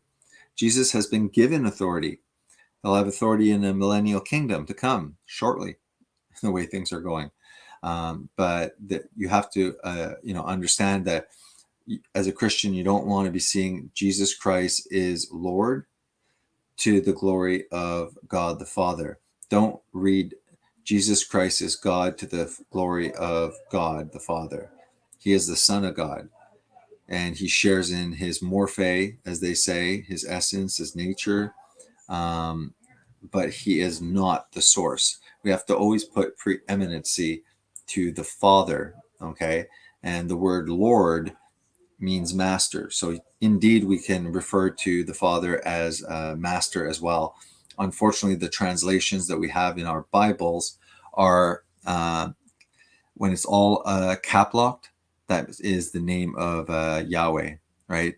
The tetragram. So it's a YHWH, right? And people have Judah, in Greek, it becomes Jehovah. But usually in the Middle East, we don't have like Jehovah, or it's not Joseph, it's Yosef. It's not Jacob, it's Yaakov, and stuff like that. So I think Jehovah, I don't really use it much. I usually say Yahweh. Like a funny note, you have like people are trying to get fancy with Jesus, they're like, oh, Yeshua. I'm like, oh yeah, well, that's just a short form for Yehoshua. That's Jesus's real name. And Joshua is a Greek version of Jesus. Isaiah in the Old Testament, where God says, I will not share my glory with another. And here the glory is explicitly being shared with somebody else. We would say, God's not sharing his glory with somebody else. This is his son. He means he's not going to give it to a human. And so we're right there at the beginning. And by the way, if somebody says, Philippians 2, Jesus is called God there. Some people who don't want to believe that will say, I thought I could catch on this one. The Greek says he didn't selfishly grasp after that. That's not the verse we're talking about. We're talking about the morphe verse, being in the form, the essence of God. Now, my question to you is, everybody agrees it's a creed, okay? It's a hymn. Right. And the information is the Christology about who Jesus was in early form. It wasn't even written down. This is just sung in their services, all right? How do we know it goes back to only 2 years after Jesus died on the cross and rose from the grave? I have two answers to that. And the first one is, there are some hints or indications. When John Kloppenberg of the Jesus Seminar says that 1 Corinthians 15, 2 and 3 is a pre-Pauline creed, and it's right in the headline of his article. When he says that, people who don't have to believe these things because their creeds don't teach those things, they've got to have some reasons. Now, it is a tough call to say, how do you know it's in those first 2 years? But two things I would say. First, I would refer to Richard Baucham's comment that we've given before. And he's from Cambridge. Yes. And he's citing somebody else. But it's really a heavy comment when he says the earliest Christology is the highest Christology. Philippians is an example. Coming out of the gates, we've used that phrase. You've got morphe right off the bat, or exact representation of his nature, Hebrews 1:3. So they seem to be the candidates for early. But here's my follow-up. Let's just say, to appease the critic, and virtually nobody makes this move, but let's say that creed is actually post-Pauline. It's from the... Just gonna stop sharing here for a second.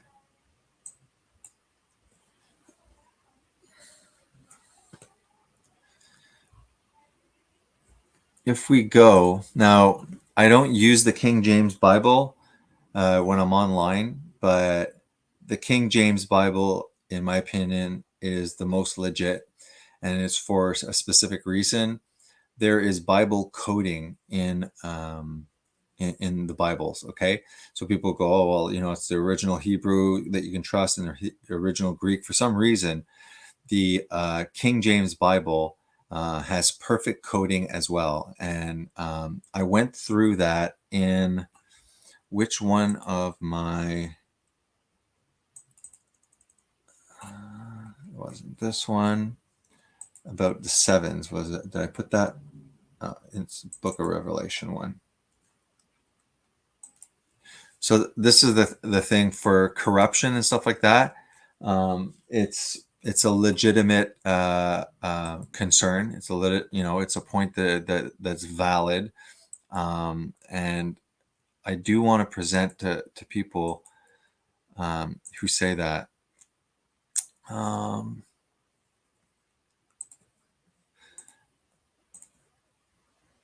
right.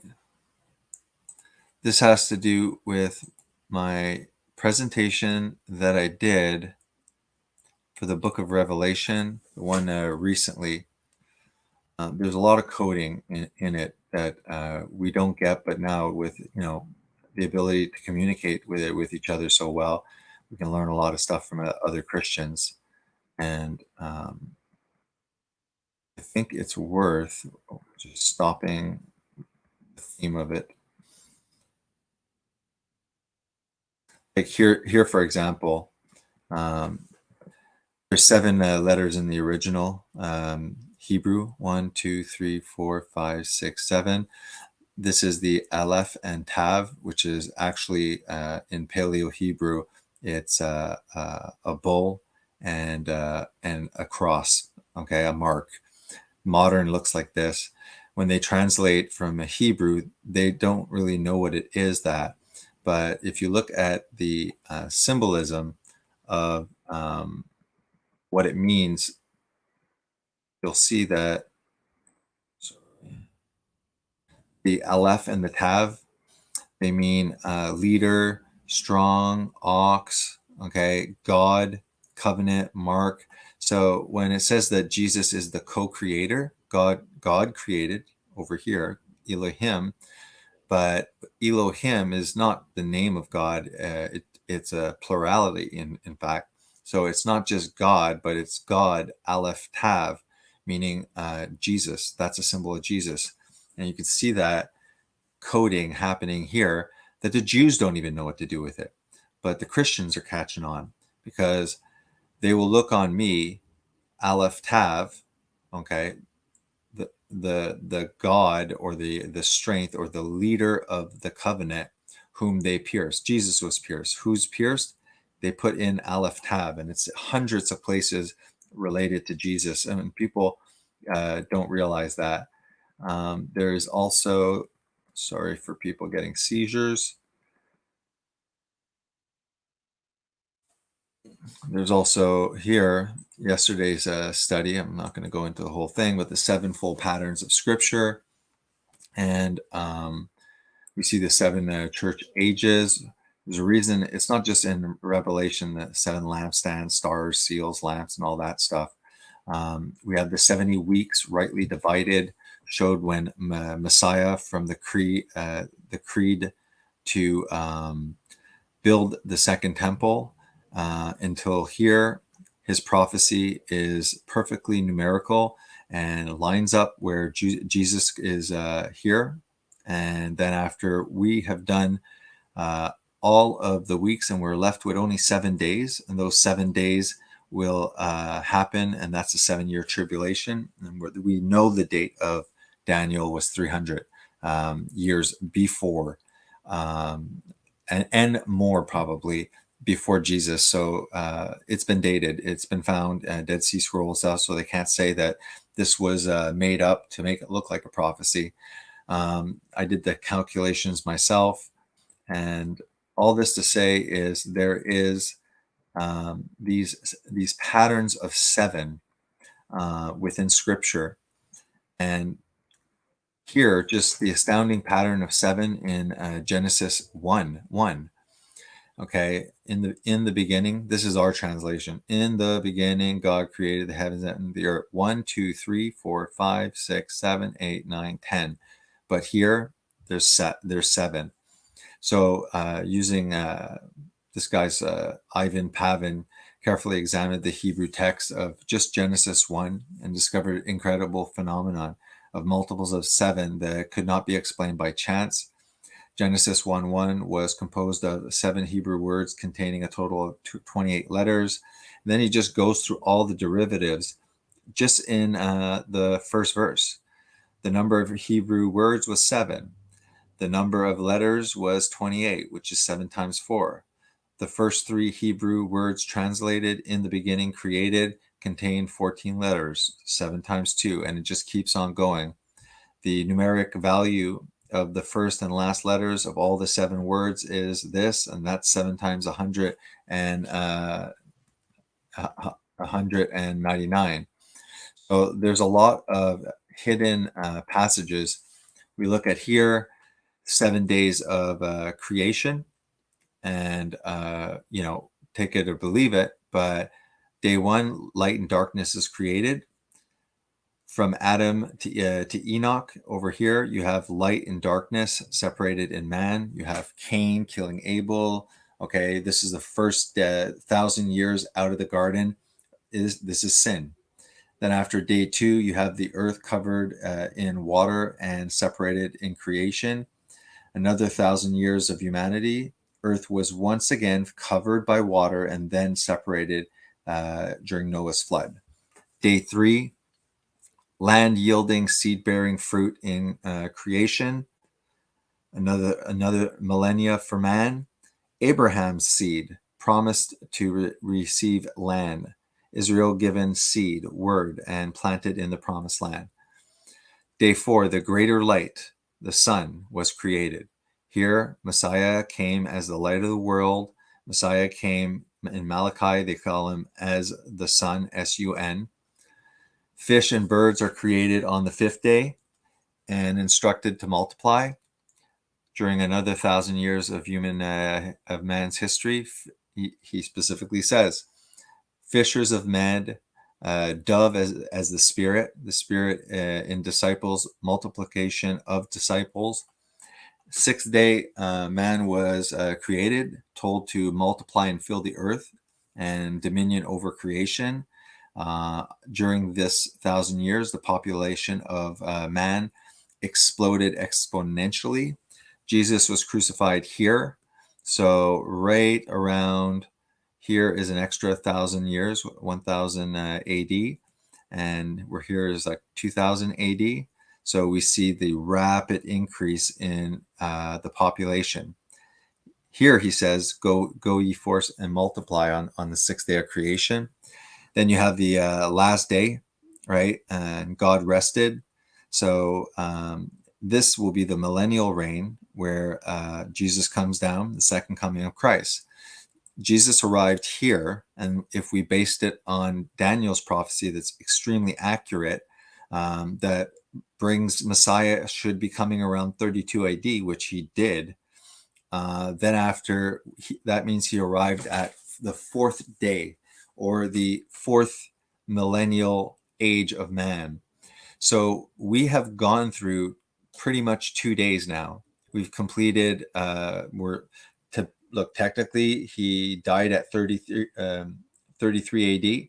So 2033 will be literally day 5 and day 6. So where we are here in the prophetic timeline, when you take the Bible literally, okay, and you don't try and just say, that doesn't make sense. No, this is what the Bible says. It says it was created in 7 days.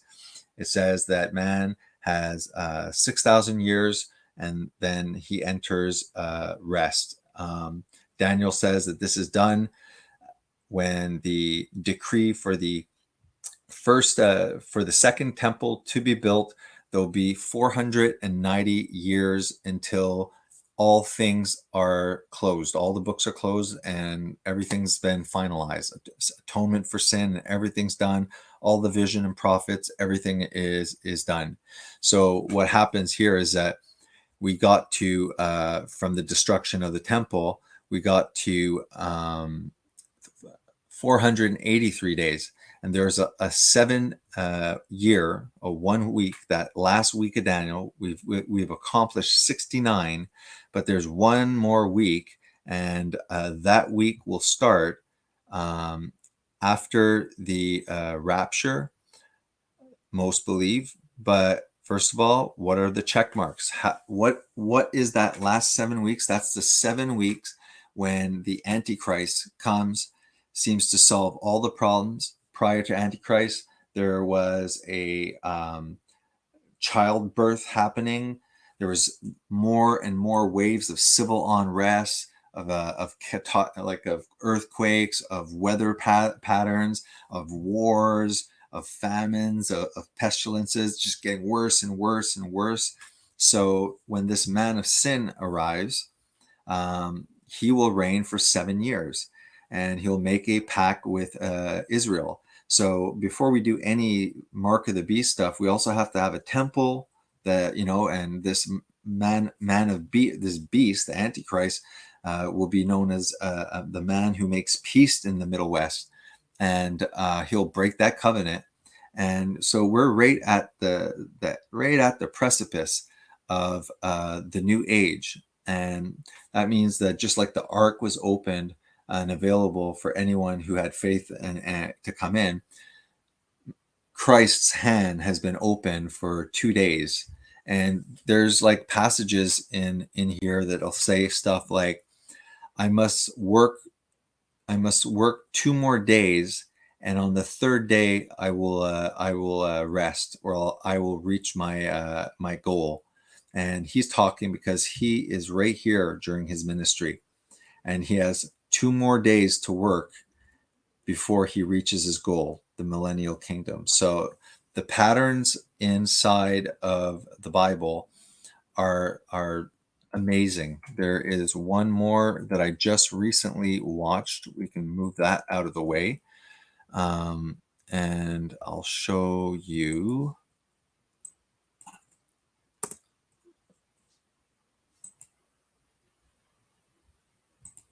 Kind of off track, but that's okay. Do another half hour and then we can stop.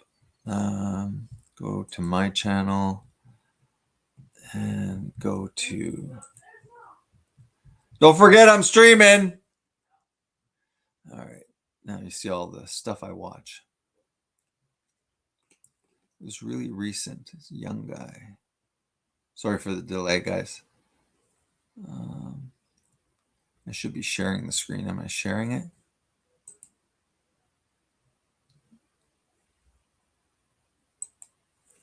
Okay.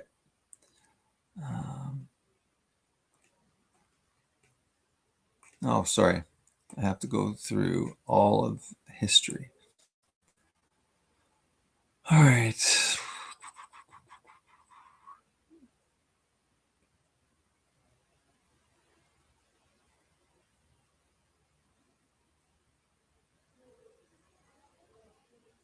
I'm not going to waste too much time if I can't find it. It's really worth it. Oh, this guy.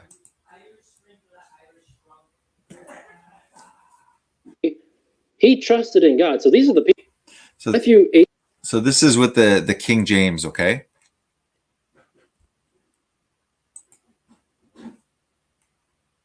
You're going to see how these patterns right here with Jesus and Father and Son are literally connected to each other.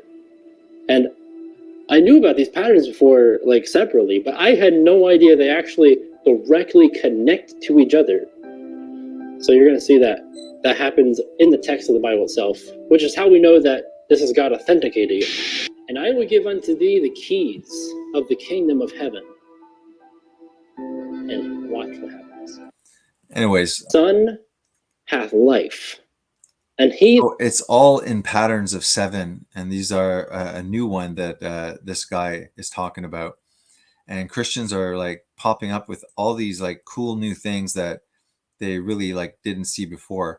So so far, I was deeply challenged with the community, OTW and stuff like that, and that sharpened me up.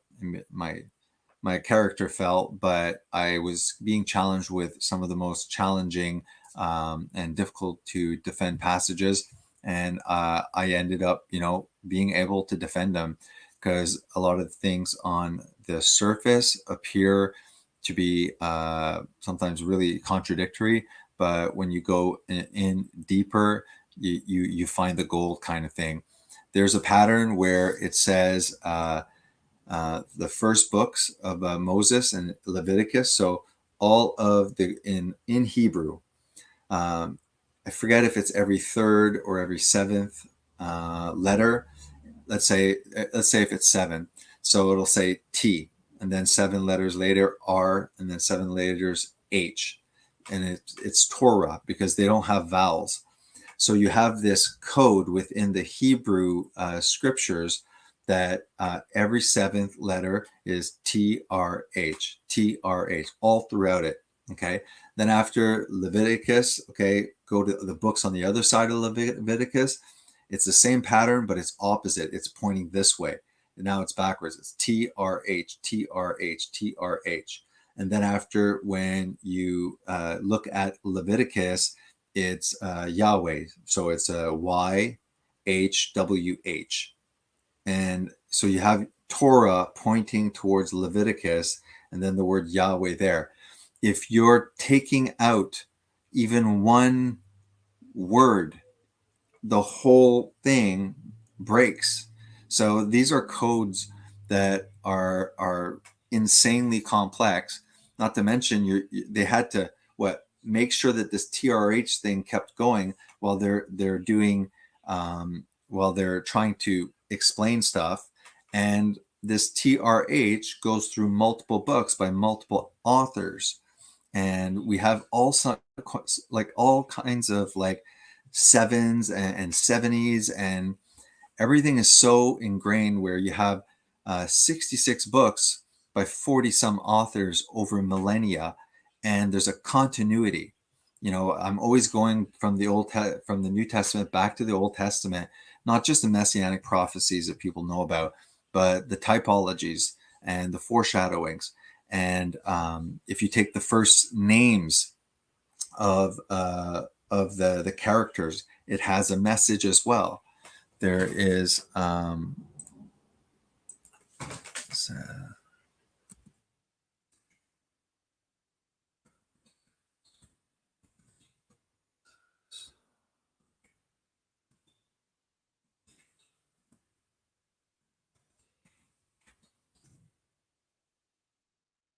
peace.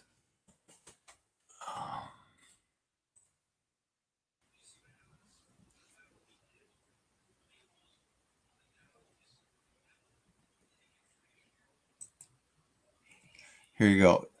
Let me see here. This is just quickly. They have videos on it too.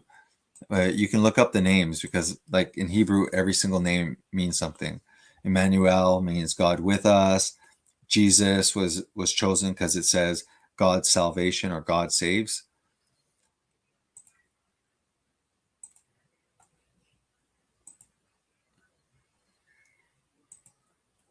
Hey.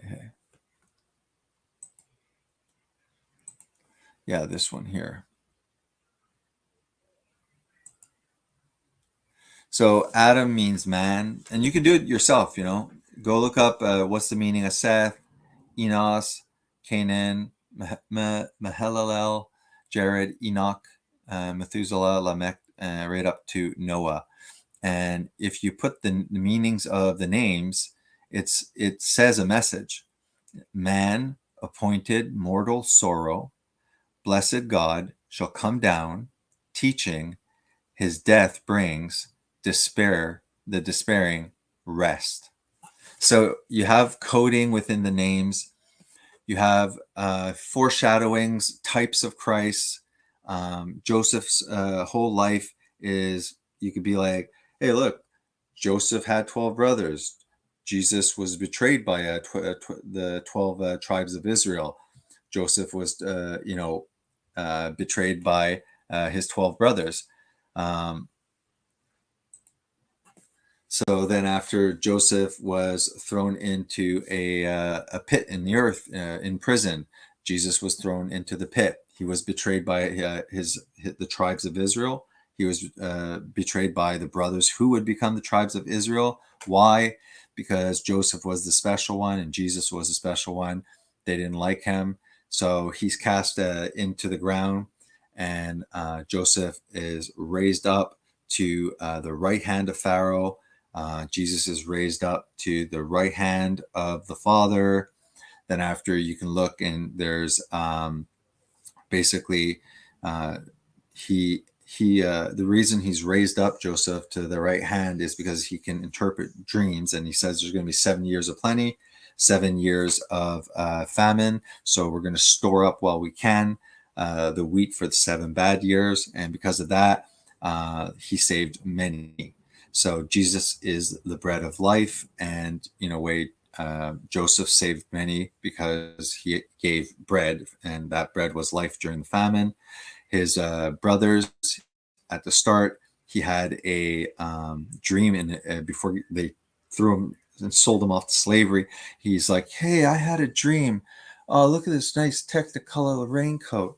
Oh yeah, Daddy's teaching me how to write while you guys are in the fields. They hated him. They were jealous of him. And he's like, yeah, I had a dream, man. Like, you guys were bowing down to me. So that was enough. So they threw him away. Anyways, the first time they come, because they're all coming to Egypt because of the famine, right? And Joseph recognizes them. They don't recognize Joseph. And he sends them away to get the father. They come back. And the second return, they recognize Joseph. And they repent and said, like, we did evil to you. And he goes, you did evil to me, but God made it for good. And because he was betrayed by his 12 brothers, just like Jesus was betrayed, he was able to save and feed many. And God took that. Isaac, same thing. Isaac is, not the firstborn. He's the secondborn. The first covenant, the second covenant's always better. So Abraham is walking up the mountain, the same mountain Jesus is crucified on. And God says, you're going to sacrifice Isaac. But prior to that, he said to Isaac, he said, Abraham, through your son Isaac, your unique miracle son, really, that I'm going to give you, you will have a nation as numerable as the stars. So all of a sudden, God turns around and says, yeah, now you got to crucify him. You got to sacrifice him, So he makes Isaac climb up the mountain with the wood, because the sacrifices were you would sacrifice and burn them on the wood. So Isaac climbed up the mountain to be sacrificed with his wood, and Jesus climbed up the mountain with his crossbeam, with his wood as a sacrifice. Abraham comes to sacrifice, and he says, no, don't touch the young man. He goes, I will provide a sacrifice. So Isaac is removed. They turn around and they see a ram in a thorn bush thicket. Jesus had the crown of thorns. The rams have horns, a sign of strong king, and they sacrifice that. All these weird things are foreshadows, right? They're foreshadows of the reality that Jesus is going to do.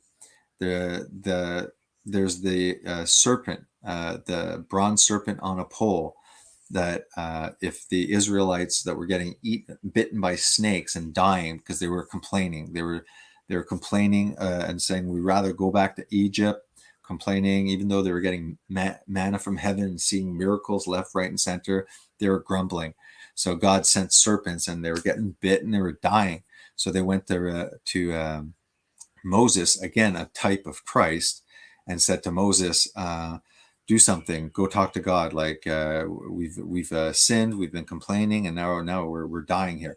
So Moses mediates between God and them. God says, get a pole and put a brass serpent on it, go up on the hill, and if they look upon it, they will not die, even if they're bit. So Jesus, during his ministry, says, just like the serpent in the desert had to be raised, so will the Son of Man be raised. Why did they do that in the Old Testament? They did that in the Old Testament because the pole represents the cross, and the bronze serpent, the serpent represents sin. It's bronze because bronze is the metal of judgment. And that is, again, just a foreshadowing. It's a symbol of the reality of Christ. So throughout the whole Old Testament, you got the messianic prophecies, you got names that are saying sentences, you have the Torah code, and to make sure that if things are being removed and stuff, the code would break down. You got the sevens, you got the 70s, and so for me, I have not seen any corruption. I've seen bad translations, yes, but we have a codex of all of them. I've come to my personal conclusion through a lot of study that to this point, no, it has not been played with. It has been protected over millennia for a reason, and these codes would not line up. We're finding out these codes with computers, let's just get back, and we might have to stop short. It's been a while.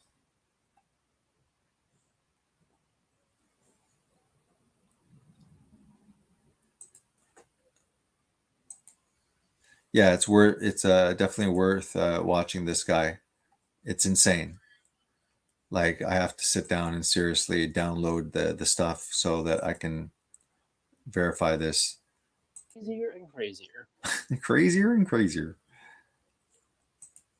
So here I have on the left side Matthew 16, and here I have Matthew 18 on the right side. So on the right side, down here in verse 21, 22, then came Peter to him and said, Lord, how oft shall my brother sin against me, and I forgive him till 7 times?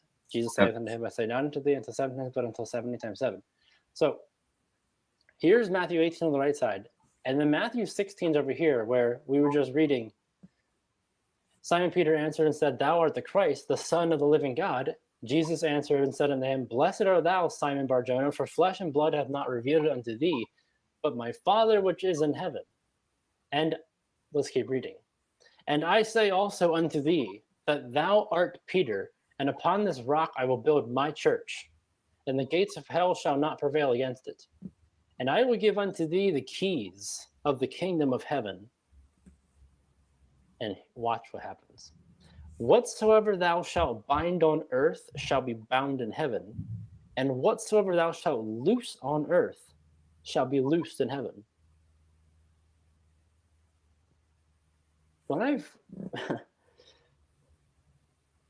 When you first read that, you really don't know what it means. Like, it's almost impossible to know what that meant. I had no idea what that meant. I really don't think it's possible to know what that means. I'm just jumping in here. I was just trying to be lucky. I don't know the context of where he's going with this. Until you read the passage about 70 times 7 in Matthew 18. Because look, first of all, if you look in the Gospels, right here in Matthew 16 and Matthew 18 are the only mentions of church in the entire Gospels. I will build my church in Matthew 16, 18, and in Matthew 18, 17. And if you shall neglect to hear them, tell it unto the church. But if you neglect to hear the church, that's the only mention of church in the entire Gospels. But then look at how it repeats this. It says, Verily I say unto you, whatsoever you shall bind on earth shall be bound in heaven. Whatsoever you shall loose on earth shall be loosed in heaven. This is talking about forgiveness of sins, and I'm going to prove it to you with the scripture itself. When you loose on earth, when you forgive somebody on earth, It's only an hour. I might just do a video response to him and learn exactly from the start what he was doing. The actual topic was about the reliability and the authenticity of the New Testament. So let's get into this a little bit again. Ehrman and other skeptics will usually throw out the fact that there are 400,000 variants across New Testament manuscripts, which is in fact true. However, when you look at the details, this isn't a big deal. For example, the reason we have so many variants is because we have so many manuscripts. That would be expected with such a high number of manuscripts. But even with that, remember we have close to 6,000 New Testament Greek manuscripts, which comes to about 2.6 million pages of New Testament. If you do the math, that is one variant per 6.5 pages. Not really that much. Second, what kinds of variants are there? Well, 75% of them are simply spelling errors, which do not affect the meaning of the text. 15% are variation in Greek synonyms and transpositions, which cannot even be translated. About 9% do affect the meaning of the text, but they are from very late documents, and obviously resolved by looking at earlier manuscripts.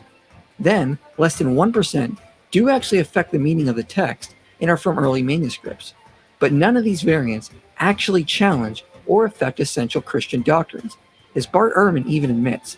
The position I argue for in misquoting Jesus does not actually stand at odds with Professor Metzger's position that the essential Christian beliefs are not affected by textual variants in the manuscript tradition of the New Testament. This is the guy on whose works Muslims and atheists are basing their wild claims that the Orthodox have so corrupted the text that it must not have been Orthodox at all originally. They don't know what they're talking about, but they're basing it on Dr. Ehrman's work. He does know what he's talking about. I happen to disagree with him about a number of things, but I don't disagree with him over this. In fact, in our 3 debates, at the end of each debate, I say, by the way, I think you agree with me, Bart, that essential Christian beliefs are not affected by textual variants. And I put this screen up. He's never disputed it. He said it. It's in print. He can't deny himself. There is absolutely no evidence to suggest Christian doctrines are affected by variants in the manuscripts, and there is next to zero evidence to suggest we cannot get back to the originals. In fact, given all the evidence, there are only 40 lines of the New Testament unresolved by textual criticism, giving it an accuracy of 99.5%, which by far is the best of any ancient document.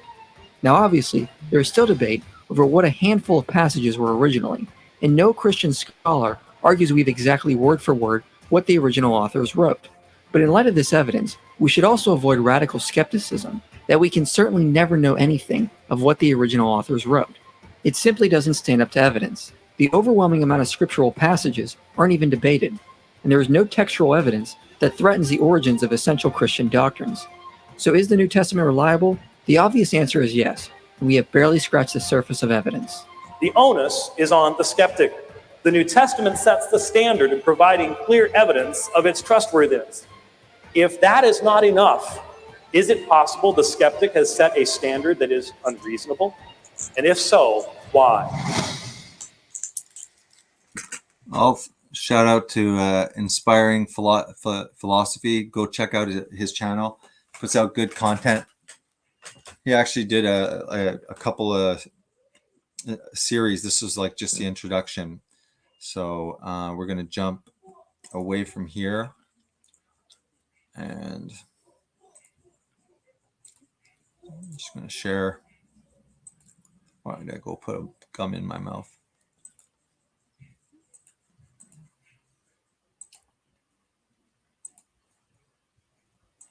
Hey, congrats, Bruce, by the way, on your subs and stuff going up with that interview. I'm going to have to check it out.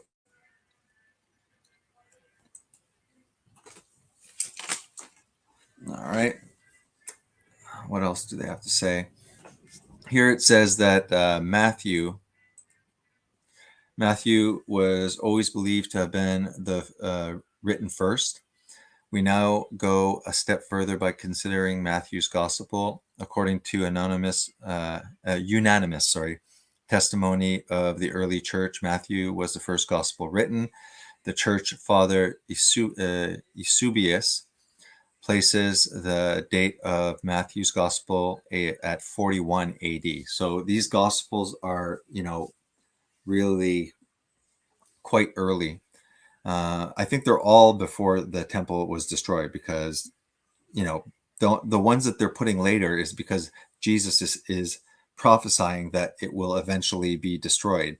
And then they're like, oh, look, Jesus said that it would be destroyed eventually. It got destroyed. So, of course, he's not a prophet. Of course, he's not who he is. So we got to date it like at least after 70 AD. If the ancient testimony is true and there is no reason to doubt it, then we have a third independent source about the life of Jesus written during the eyewitness period.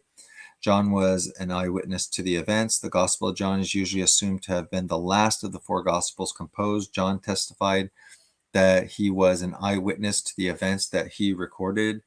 He said, now Jesus did many other signs in the presence of the disciples, which are not written in this book.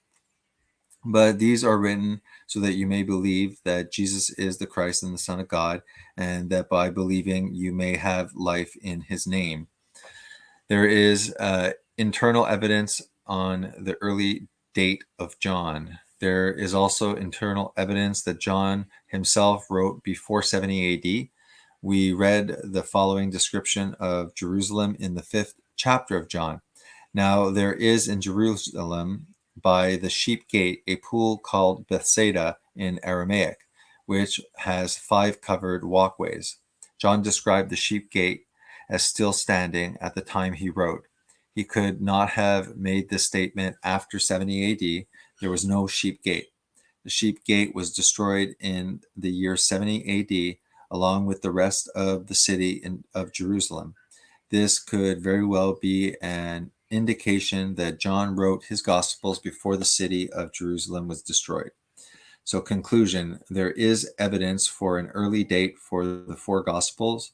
When all the historical and textual evidence is amassed, it becomes clear that the 4 Gospels were composed at a very early date, either by eyewitnesses or those who recorded eyewitness testimony. Therefore, we have reason to trust what they wrote.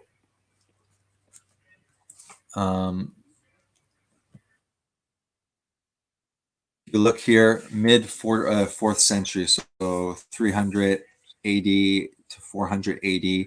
That's where you start getting all of the Gnostic Gospels that are collected in the Nag Hammadi library. I have that book.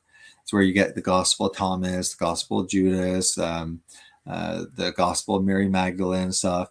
These are Gnostic writings. This is not Christianity. This is based on Yahweh being an evil God in the Old Testament, and the snake liberating man, Adam and Eve, from the tyrant Yahweh to liberate them, and things like that. So definitely was a big heresy, and was weeded out. There's reasons why we just have people who read the book, and that we don't have actual churches of Gnosticism, and they don't connect with each other. They all go on their own like tangents.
Original apostles, that came from the earliest time.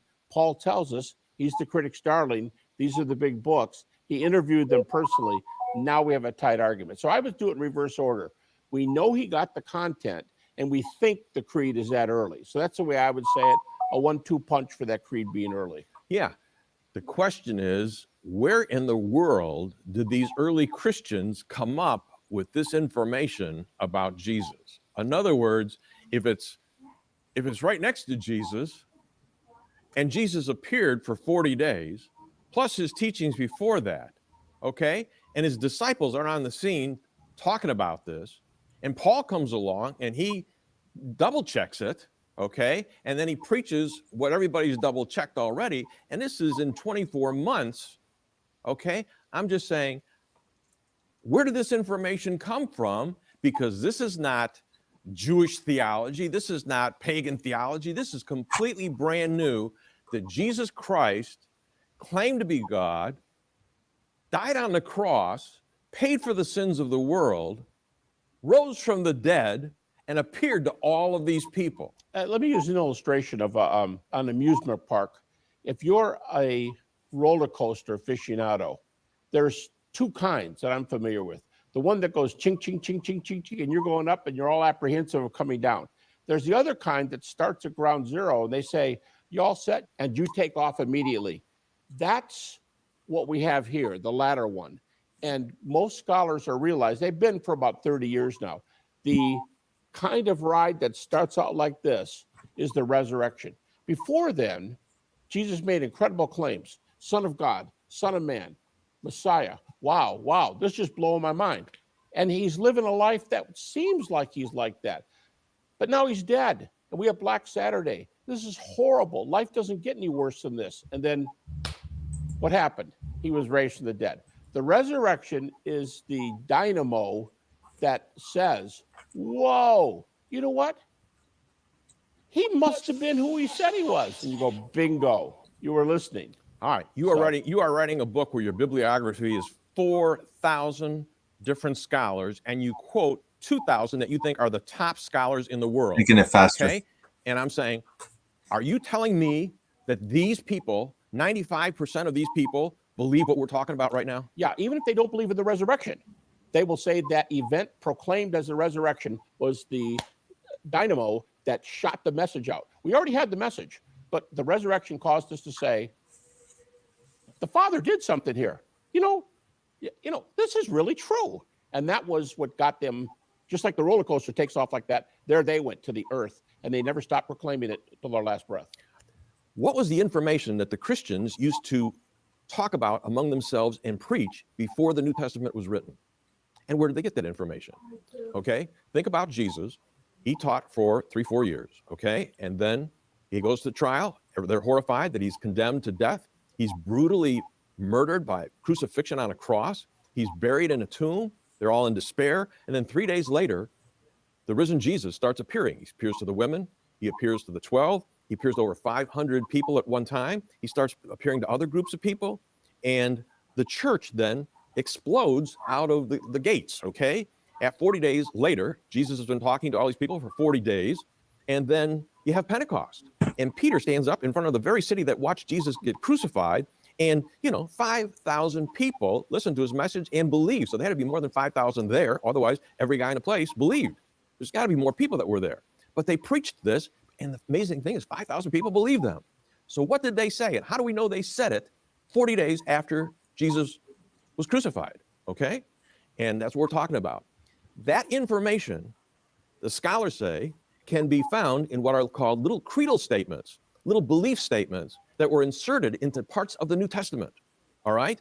And Dr. Gary Habermas can tell us what is a creed and how do we know that this goes back even before Paul saw the risen Jesus, which scholars document at 2 years after Jesus was crucified. Okay? So in the 24 months after Jesus was off the scene, okay, and it appeared to people in his resurrection, the fact is, this message, what was communicated among people, this was oral. It wasn't written down. It took a while for the apostles and people to write the New Testament books that we have. And in those books, they refer back to this information that they were preaching or that they were singing hymns, okay? What is a creed and what kind of information do we find in the creeds?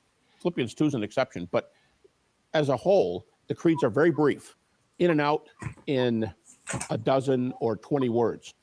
So you're writing and you got syntactical flow in your own writing and you want to insert a quote.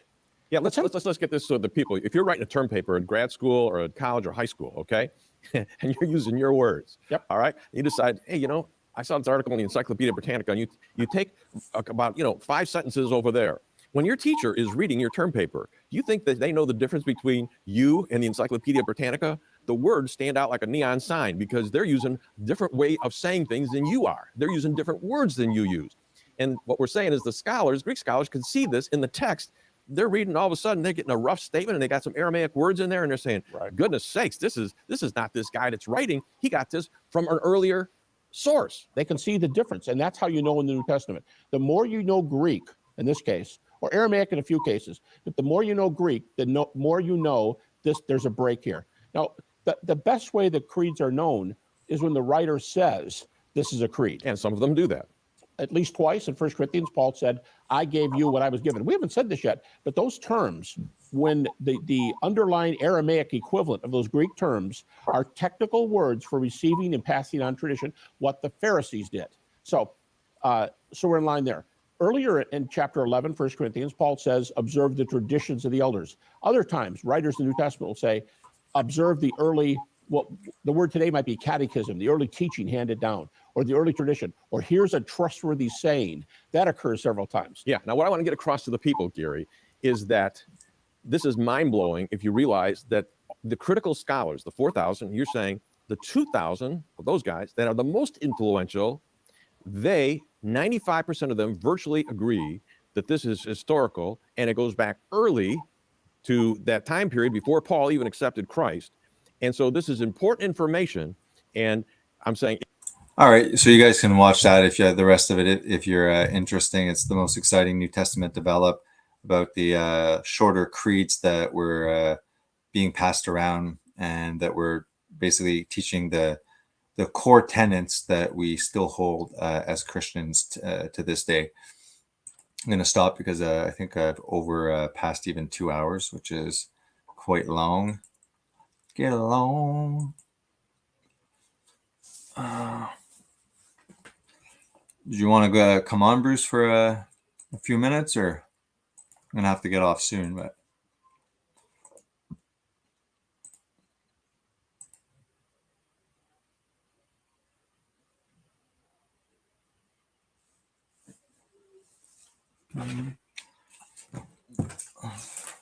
Let me know if you want to come on. I think I can get away with another 15 minutes before I get eyes.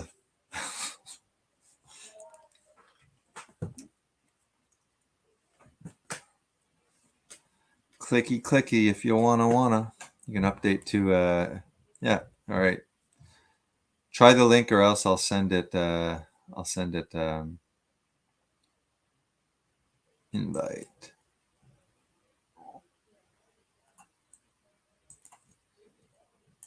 Let me send it by email in case it doesn't work. I sent it. Mail.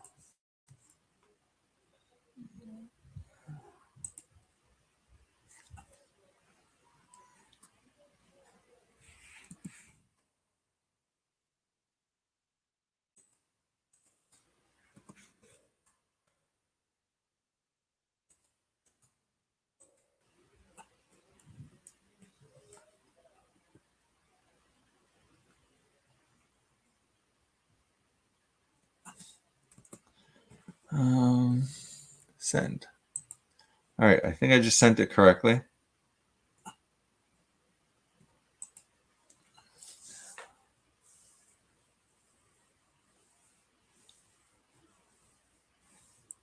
Yeah, you click it here if you can too. Either way, but I did send you the link. The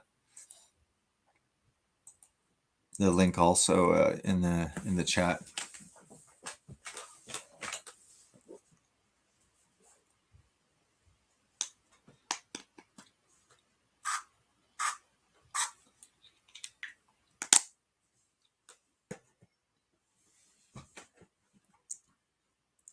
If you can, then just double stream it. There you go. I'm surprised. Let me get my glasses, man. Hey, Yeah. You know what? I went to Chrome. Yeah. Oh, it's me. Hold on. Sorry. Boom. Hold on. Boom. There you go. Now you hear no echo. I have my YouTube open. Let me get my glasses, man. Sure. I don't need them. I still have my black eyes, but I don't think they're pretty black anymore. I don't think. I don't find them black. No. Dude. Yeah, well, I'll be honest. It's the computer. The image is better on this computer, man. But I'm also getting healthier, you know. It's true I don't have black eyes. I was even telling you that last Actually, time. am I getting less sunken? I think so, eh? Because I had also sunken, like the underneath of my eyes, man, were sunken. You have nice eyes you got nice eyes, man. Someone's gonna take that. See, these guys are gay brothers. Watch. Exactly. Yeah. So how'd the interview go? Man, thanks for asking. It went really well.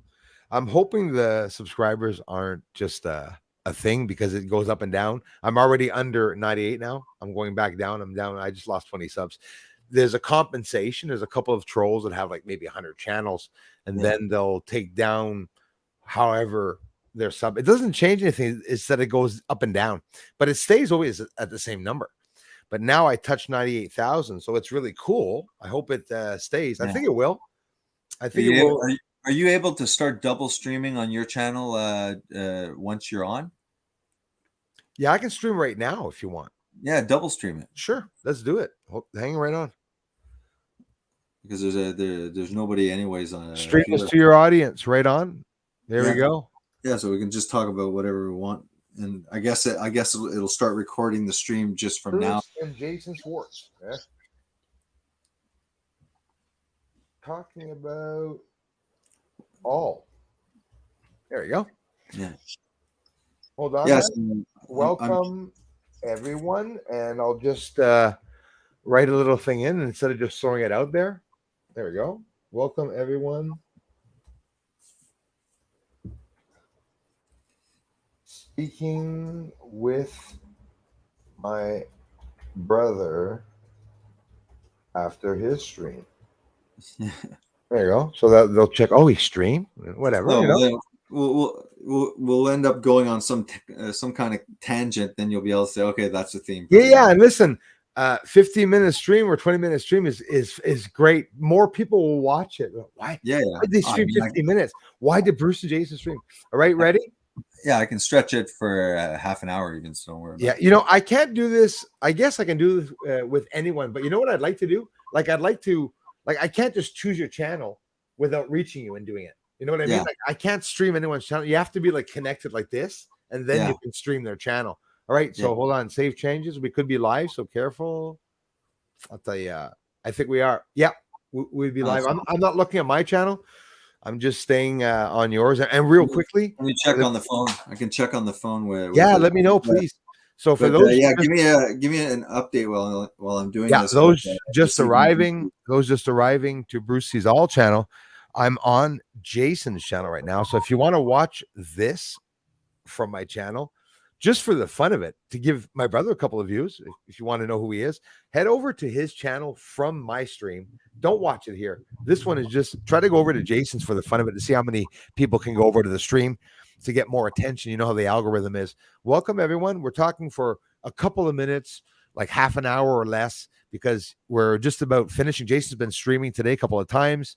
This is my brother, Jason John Schwartz, my brother who I love very much. And we don't get enough chances to talk, but now we do more now online.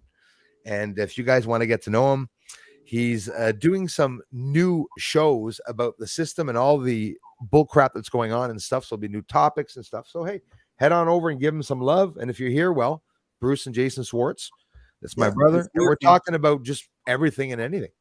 Well, I want to start with your interview, how it went, what did you talk about? What was it about? That's interesting. Yeah, for the community and those that don't know it, I just did an interview with Jean-Claude Beyond Mystic 003. Thanks, Jason. YouTube channel, and it went extremely well. There were thousands of people watching from Jean-Claude's Rumble. So he's doing this, and we're going to be doing more interviews like this, and well, we can call it an interview or show. We have a lot of fun. We really had a lot of fun. There's some funny parts to it. There's always a funny part to the crap that's going on, but the suppression of the UFOs, man, in the news is crazy. And I also, you must notice the religious news and stuff like that. Like the Vatican is not talking like it used to many years ago. It used to always be talking about something or giving their opinions, and everything is hush hush, you know. So yeah, man, the interview went so well because a lot of people are interested in the UFO truth, but my research, man, doesn't get out to a lot of people. Like yes and no. It gets out to a lot of people, and it's not showing in the views. It's not really showing with the subscriber counts. So everybody, like, there's a whole bunch of things being suppressed, like religion, UFOs, war, politics. They're suppressing anything like the pandemic. You talk about vaccines and stuff, they suppress you. But European Union, I was watching Nelson Walters or something. He's talking about, like, they're doing a lot of shady stuff very quietly, doing all sorts of changes. It seems to be the trick is doing things quietly, right? That's some kind of thing, that the way, and they make it so vague, but it could be attacking like content creators, like big time. Like, hey, real quick, I went to Salut Eric, UFO. Hi, Jason Swartz. He says, so man, there's a lot of people that are watching, actually watching you. It says live 2 hours already. Yeah, because I was doing the okay, so basically they are viewing your channel. I'll put the link in this after. So if you guys, what I'm curious is, when you go see your channel after, is it going to just be when you start a double streaming? Okay, right now, that's my hope.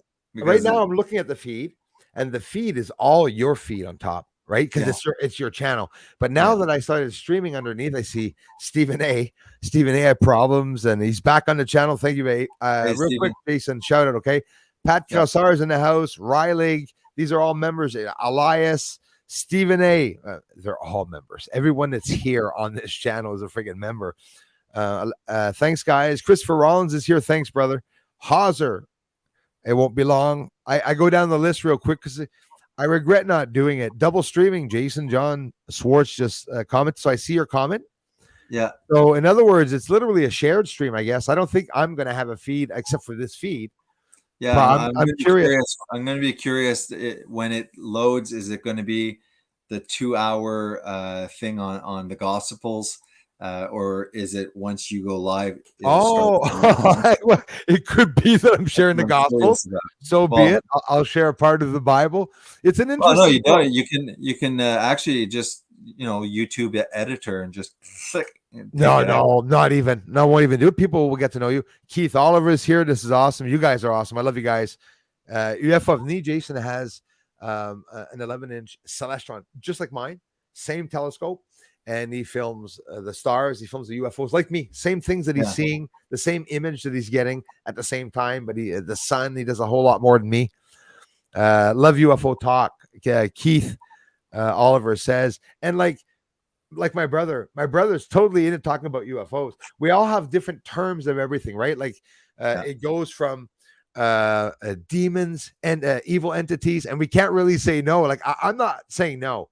I feel that some of the ones I met are good, but listen, it could be any of that traveling around there, malevolent, entities that are here trying to suck your energy. Listen, it's a scary part of the reality that it could absolutely be very real. Pat Calsar, Nicole S, Dwayne White, and now Dwayne, thank you very much for being here. That's David White's son. These guys are here all the time. Dwayne, I hope you are feeling well, brother. And there's a couple of that's right, there's a couple of his kids that are here. I'm just lucky, Jason, to have a community. Journalist. Hey guys, I'm scrolling all the way down. Mr. C, you can never get them all, Jason. When names start coming in there, I feel, when you get a phone call and you can't see who called and you want to know who called. That's how I feel when I go back to the stream after and I see someone say, I watch your show with my daughter. We love your videos, and I didn't even respond hello. And I feel really bad sometimes. Well, I mean, I got a small channel, but what I Jason usually says, email me, Jason. Email Jason. You can get an email on his site, on his channel. Email him if you want to present a topic on the show. They had Jan Luca from my French channel. The guy is, I'm telling you, Jason, with religion and UFOs, this guy is topped in knowledge. Yeah, we had a great French stream right today.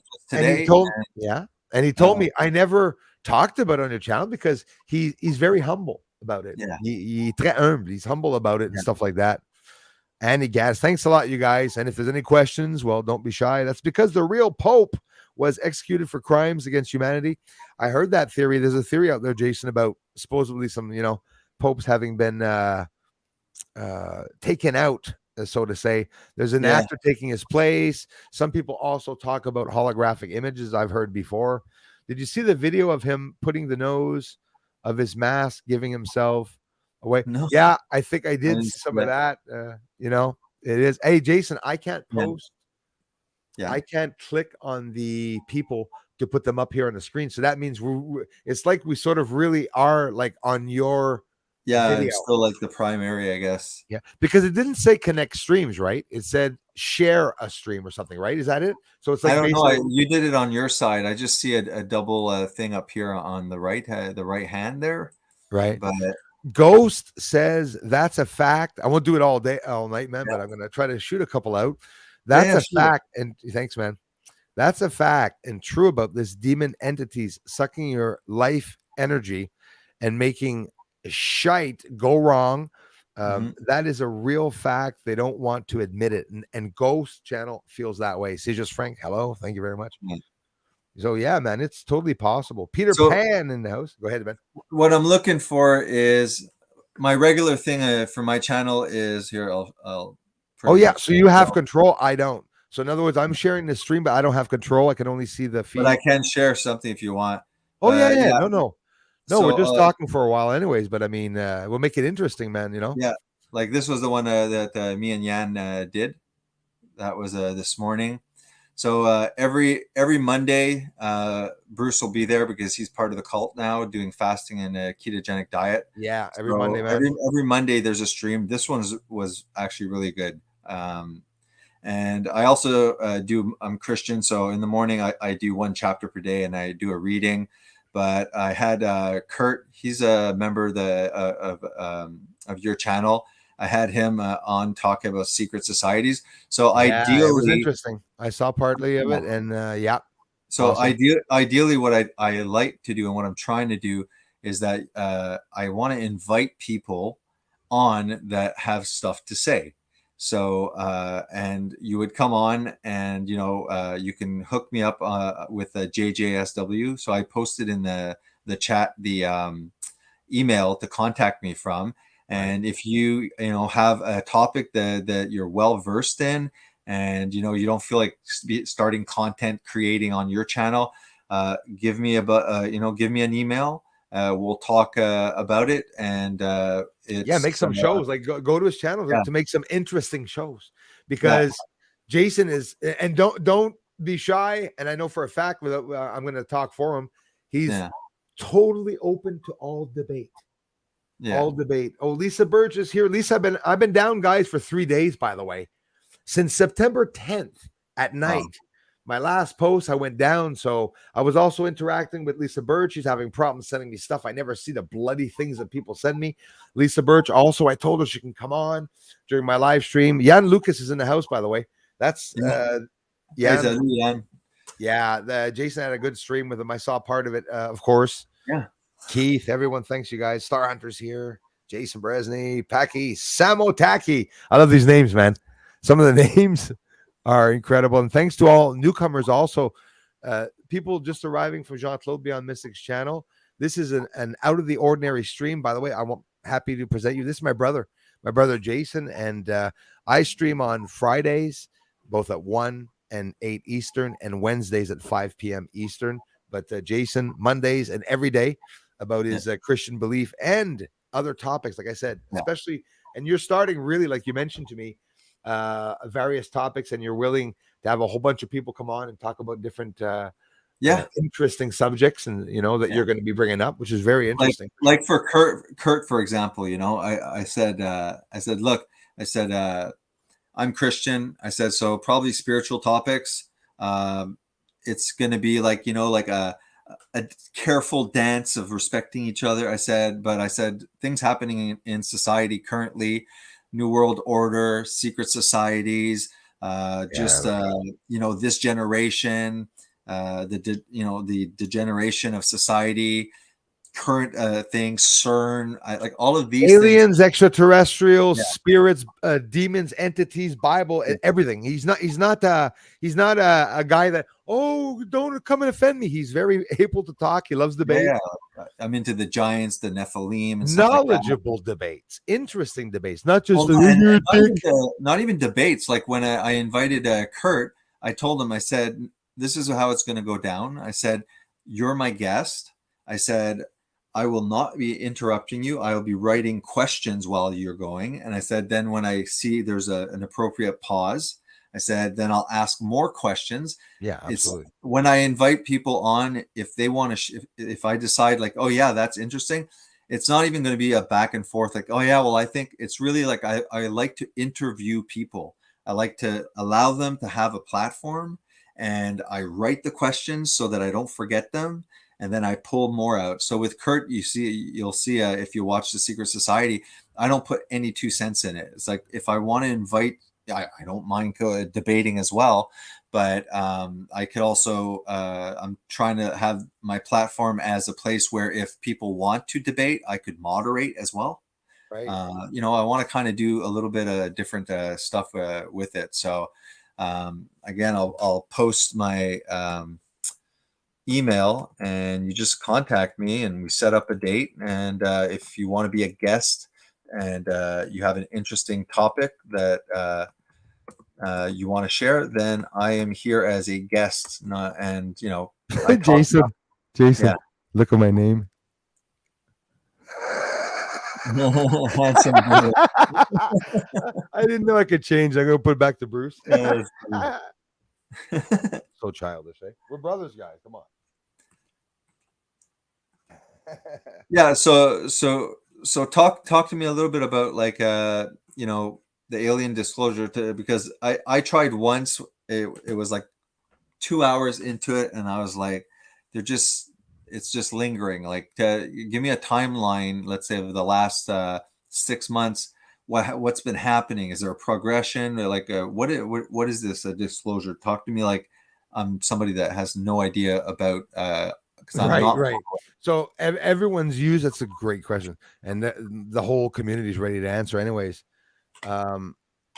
everybody is based on the same bloody stories, like Roswell, where they're still fighting on whether there were 3 aliens or 2 crafts that crashed, and where they're hidden, and if they exist at all. And the Navy is still actually suppressing some of the issues and stories and documents around Roswell. Navy, horrible. They hide everything. If they could, they wouldn't even ever mention that there was ever any UFO sightings. Okay. So here's the thing. Pentagon comes out. I'm going to shoot some things out there because it's a big story. So Pentagon says all of a sudden, never has there ever been a secret project. Never has there ever been any alien found. Never found any down crafts. The last, secret project would be like 1900 or something like. I mean, they were like ridiculously. They said nothing happened. David Grush is lying. The whistleblowers were all threatened by Pentagon people. They didn't hide it. They said, "Do not talk." They're getting threats, and we're okay. So here, the whistleblowers. Back in the days, there used to be whistleblowers like pilots and jets. So over the years, people heard the conspiracy about them landing on the moon. It never got any further than that, man.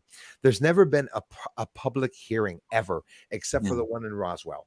But that's over 50 years ago. But now they had the first public hearing, and now they're up to about 3 or 4.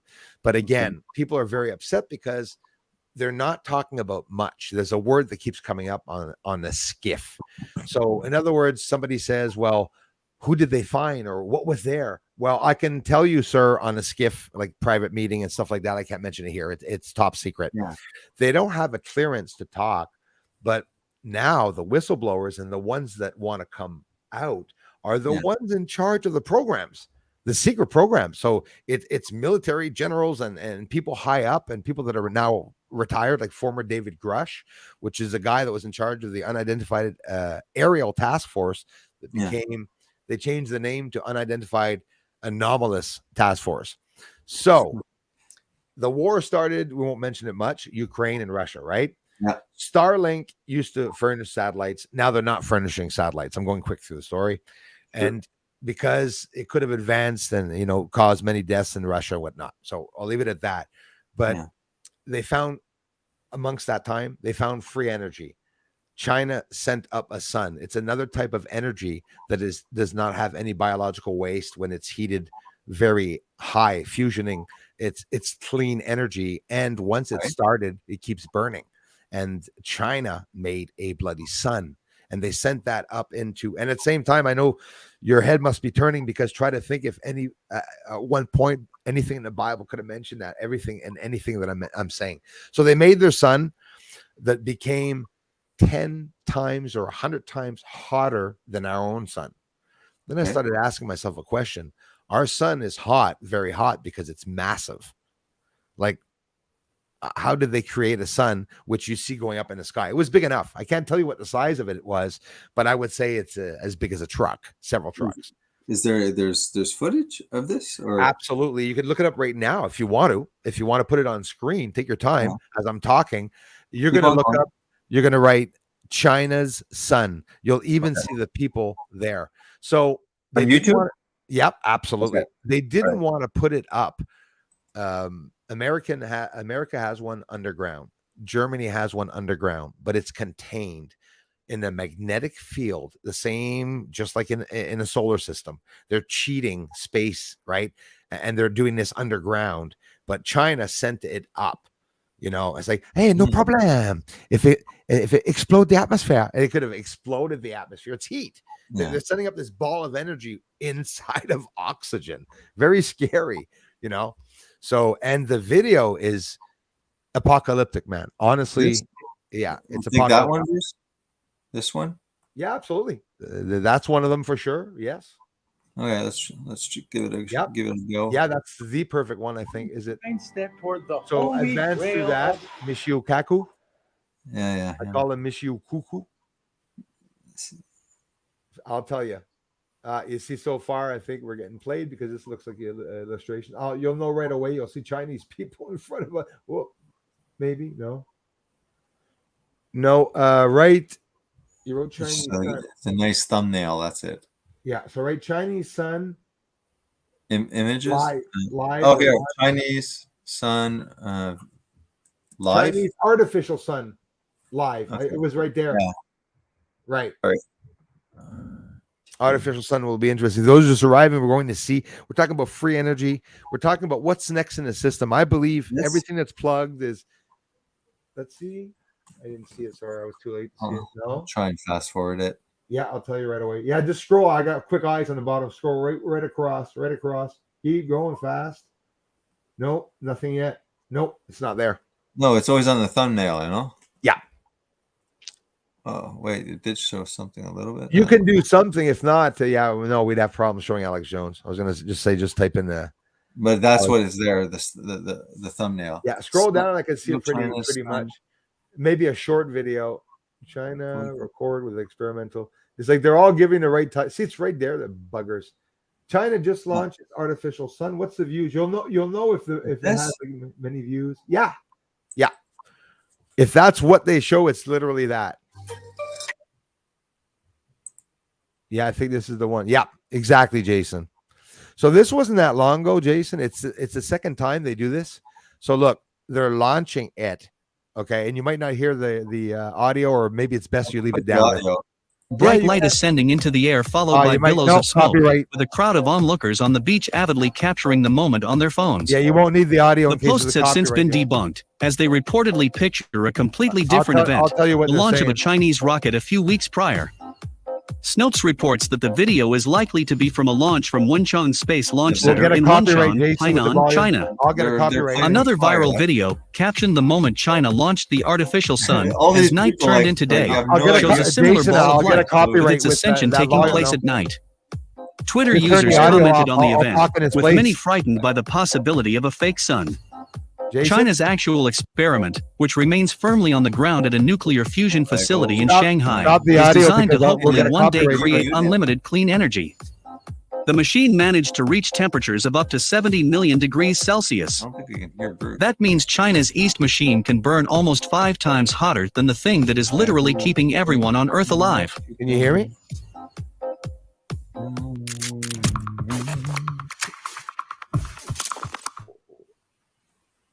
How come we can hear the audio, eh? Turn your mic back on. It's on? No, it's off. I can't hear you. Test, test, test. Just pop out and come back in. I can't. Thanks, Lisa, for subbing. Now? Wait. There you go. Again? Now? Go. No, Test? there's absolutely no volume. Hold on. Hold on. Yeah. I'll just look at the chats. Yeah, so if there's like 339 people watching, I'm going to post again once more my email. If you have interesting topics that you would like to share and perhaps you don't have a platform for sharing, my channel is available for you. And like I said last time, I'll have you on as a guest. I'm not here to share my opinion when you come on. I'm just giving you the open mic, and I'll write down questions. You hear me will just now? allow you to Test? express yourself further on the topic. I shy away from topics on spirituality because I am a Christian. So my conscience is I do truly believe in Jesus Christ. So I don't really enjoy the spiritual topics, even though I studied everything for 20 years before becoming a Christian. So that's why when Kurt was on, we're like, well, what do we talk about? I was like, well, there's tons of stuff happening in society at the moment.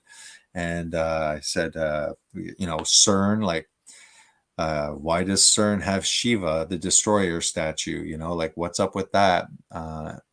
End time prophecies, that's fine.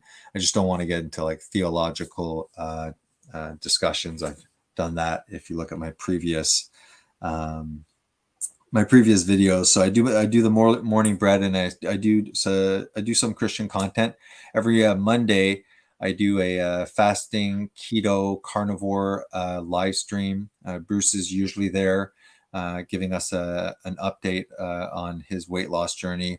He was doing like prolonged fast, like 7 days, and then refeeding a day or two, and then going back. I had showed you previously. You can go to my playlist. I will stop. Okay.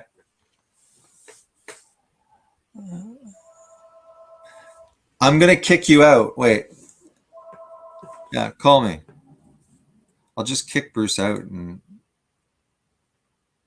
kick him out of the studio. That usually works. Just kick from studio, and if he pops back in, if there's anybody else that's interested in coming on, I just posted another link. You're free to come on and say hello. If you're shy, you can turn off the camera, and we'll just see your avatar.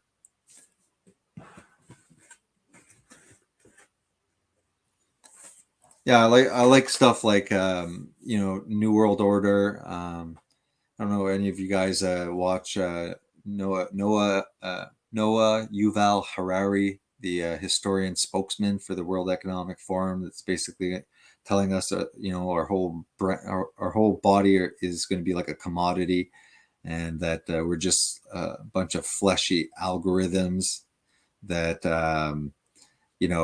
these AIs are going to know us more than we know ourselves. So that's the way they view us. Hello. Hey.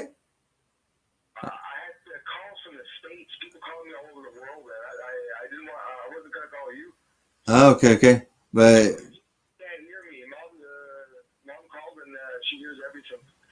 yeah, I don't know. I couldn't hear you when you were talking, but I kicked you out, and I'm sure if you press it, you'll bounce back in, and it'll be fine. Yeah, I'm still on, just chatting.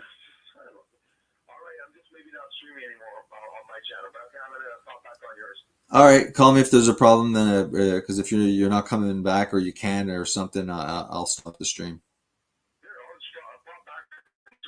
Cool. All right. All right. See ya.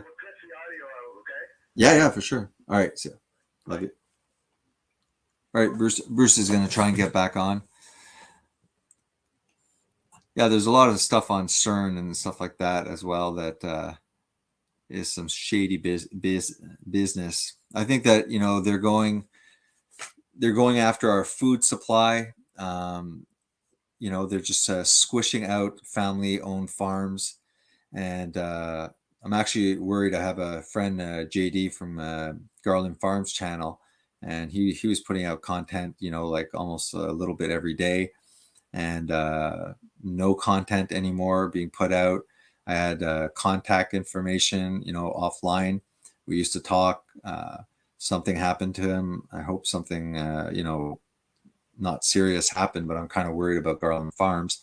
But he's a regenerative farmer, and all of these farms that are family-owned, generational farms and stuff like that, they're getting bought up. You should, like Oprah, she's just like buying up land like crazy. So you got like these, ultra rich people, Bill Gates included, just buying up the land. They're not really doing anything yet, but there's things called spermicidal corn. So this is my thing. They will not allow us to grow our own food or homestead and have chickens and stuff like that. That's going out of business very soon.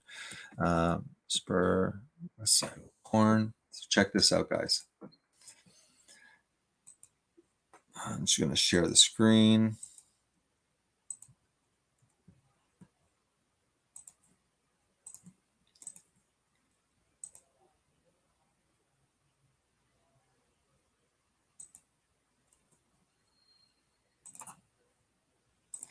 So if you look up spermicidal corn, okay, a small California biotech company, just want to make sure, engineered in 2001, announced the development of genetically engineered corn, which contains a spermicide, which made the semen of men who ate it sterile. So they're going to slowly, push out our ability to be independently growing our own food. All of the main food suppliers will be centralized, and then after they can put whatever the heck they want. So they keep on obsessing about, overpopulation and stuff like that. There's nothing stopping them to decide, what, hey, they can't have chickens because we told them they'll give avian flu. You can't have a pig in your backyard because obviously, you're going to get a swine flu. So they're not going to allow us to be able to produce our own food. And then we're at the grips, the hands of these large corporations that think that we're just fleshy bags of algorithms, where there's no real dignity, and that there's just too many people. So corn is in everything. They could technically put spermicidal corn in there, and we wouldn't know. And if they think that they have to bring the population, below, here's the link, Bruce. if they think that they have to bring the population below 1 billion, ideally, I think, all they have to do, they don't have to kill you. They don't have to go and, throw you into ovens and stuff like that. They can quite simply, use genetically modified food, and they can, nutritionally give you a nutritional vasectomy, we could call it. Then after, you have also the wonderful medicinal egg. Researchers have genetically modified chickens that can lay eggs that contain drugs for arthritis and some cancers. The drugs are 100 times cheaper to produce when laid than when manufactured. Could you believe it? Like, did you ever think that you would be sitting here at this point listening some dude here talking about chickens laying the medicine? So why don't you throw some eggs there that are medicinal eggs that turn into whatever medicine they want in your belly, and mix that up with some spermicidal corn. See how that works.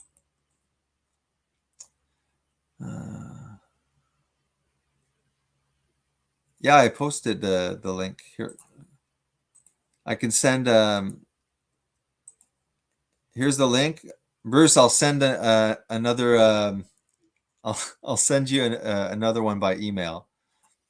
We're just looking at these medicinal eggs that everyone's going to be eating. Make sure I don't share screen my brother's stuff. All right, Bruce, sending you a link, Bruce.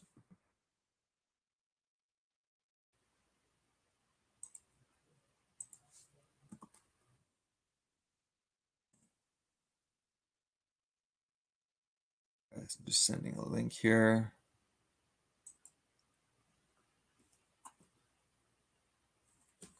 Let's see if you popped on.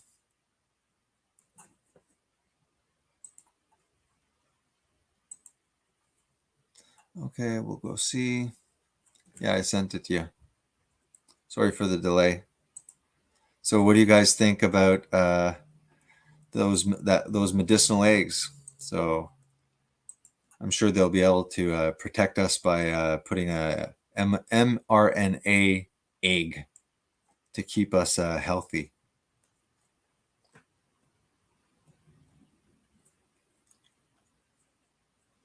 Where are you, Bruce? All right. I gotta focus here. Here's the link again. It's right here. Click it, and then anybody else can come on if they like to.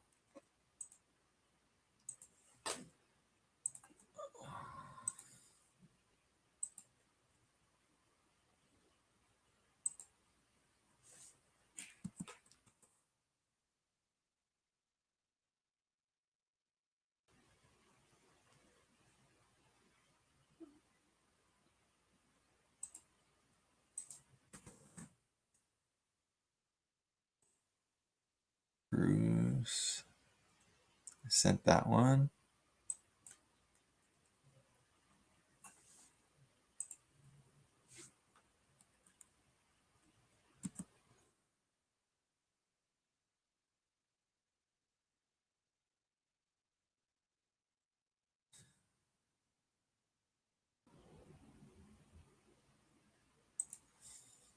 I sent it to both.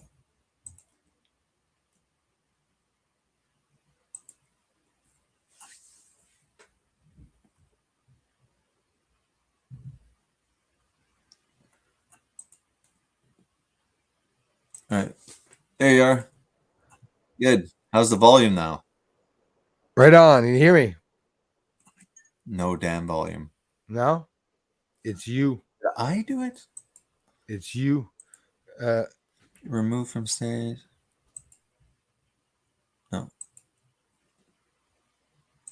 No, you're not mute. You're not muted on my side. Oh, you can hear me? Still nothing. No. Let me listen on this one. Test. Let me listen on this one. Everyone else Bruce, can talk. hear. I want to see if it works here. Yeah, this is funny actually. It works. Yeah. Well, welcome to my dream. No, then it's on my side then. Yep. I'm gonna get out of the studio.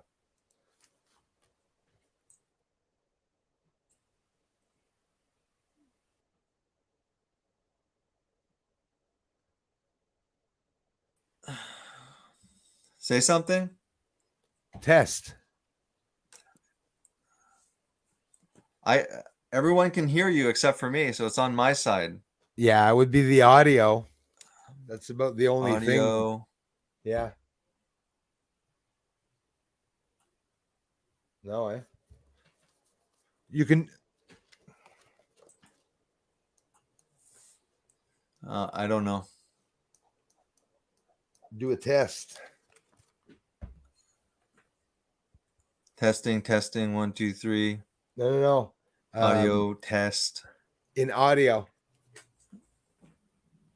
You do a test in settings for your audio. Testing. Yeah, I checked my settings. Okay. Yeah, That's weird. Funny, yeah, it's really stupid. It works. Yeah. Well, welcome to my Welcome to my dream. No, then it's on my side. I'm gonna egg. Now I sort of feel on the spot. Let's go to comments if we see comments. I don't understand. Am I on my channel? Okay, guys, I'm looking at my icon, Bruce sees all, with my videos and everything, except I don't have controls here, and it's like I'm on Jason's channel, and it says I was streaming 3 hours when in reality is Jason's video. Jason Berezny, Romanian Mike is here. Jules of Southern Oregon. I've been streaming a lot today. I've been busy. Good, he's back. Right on. You can't hear me? I don't know. I'm gonna end the stream, not to waste people's time. Absolutely. Sorry, man. No problem, man. Audio Next time. We'll do next time audio. again. Thank you, everyone, for stopping by. Jason's going to end the stream, and we'll probably all disappear. Testing. For some reason, Oh, wait, I'll just do one last try. Settings. Audio. Test. Testing. So we have an audio problem on Jason's side, it seems. Testing. Sorry about that, everyone. Jules, Elias, Lee. Yeah, I don't know. Daniel. So we'll stop it. I'm gonna. Thank you very much, everyone, for coming in. We'll do it next time.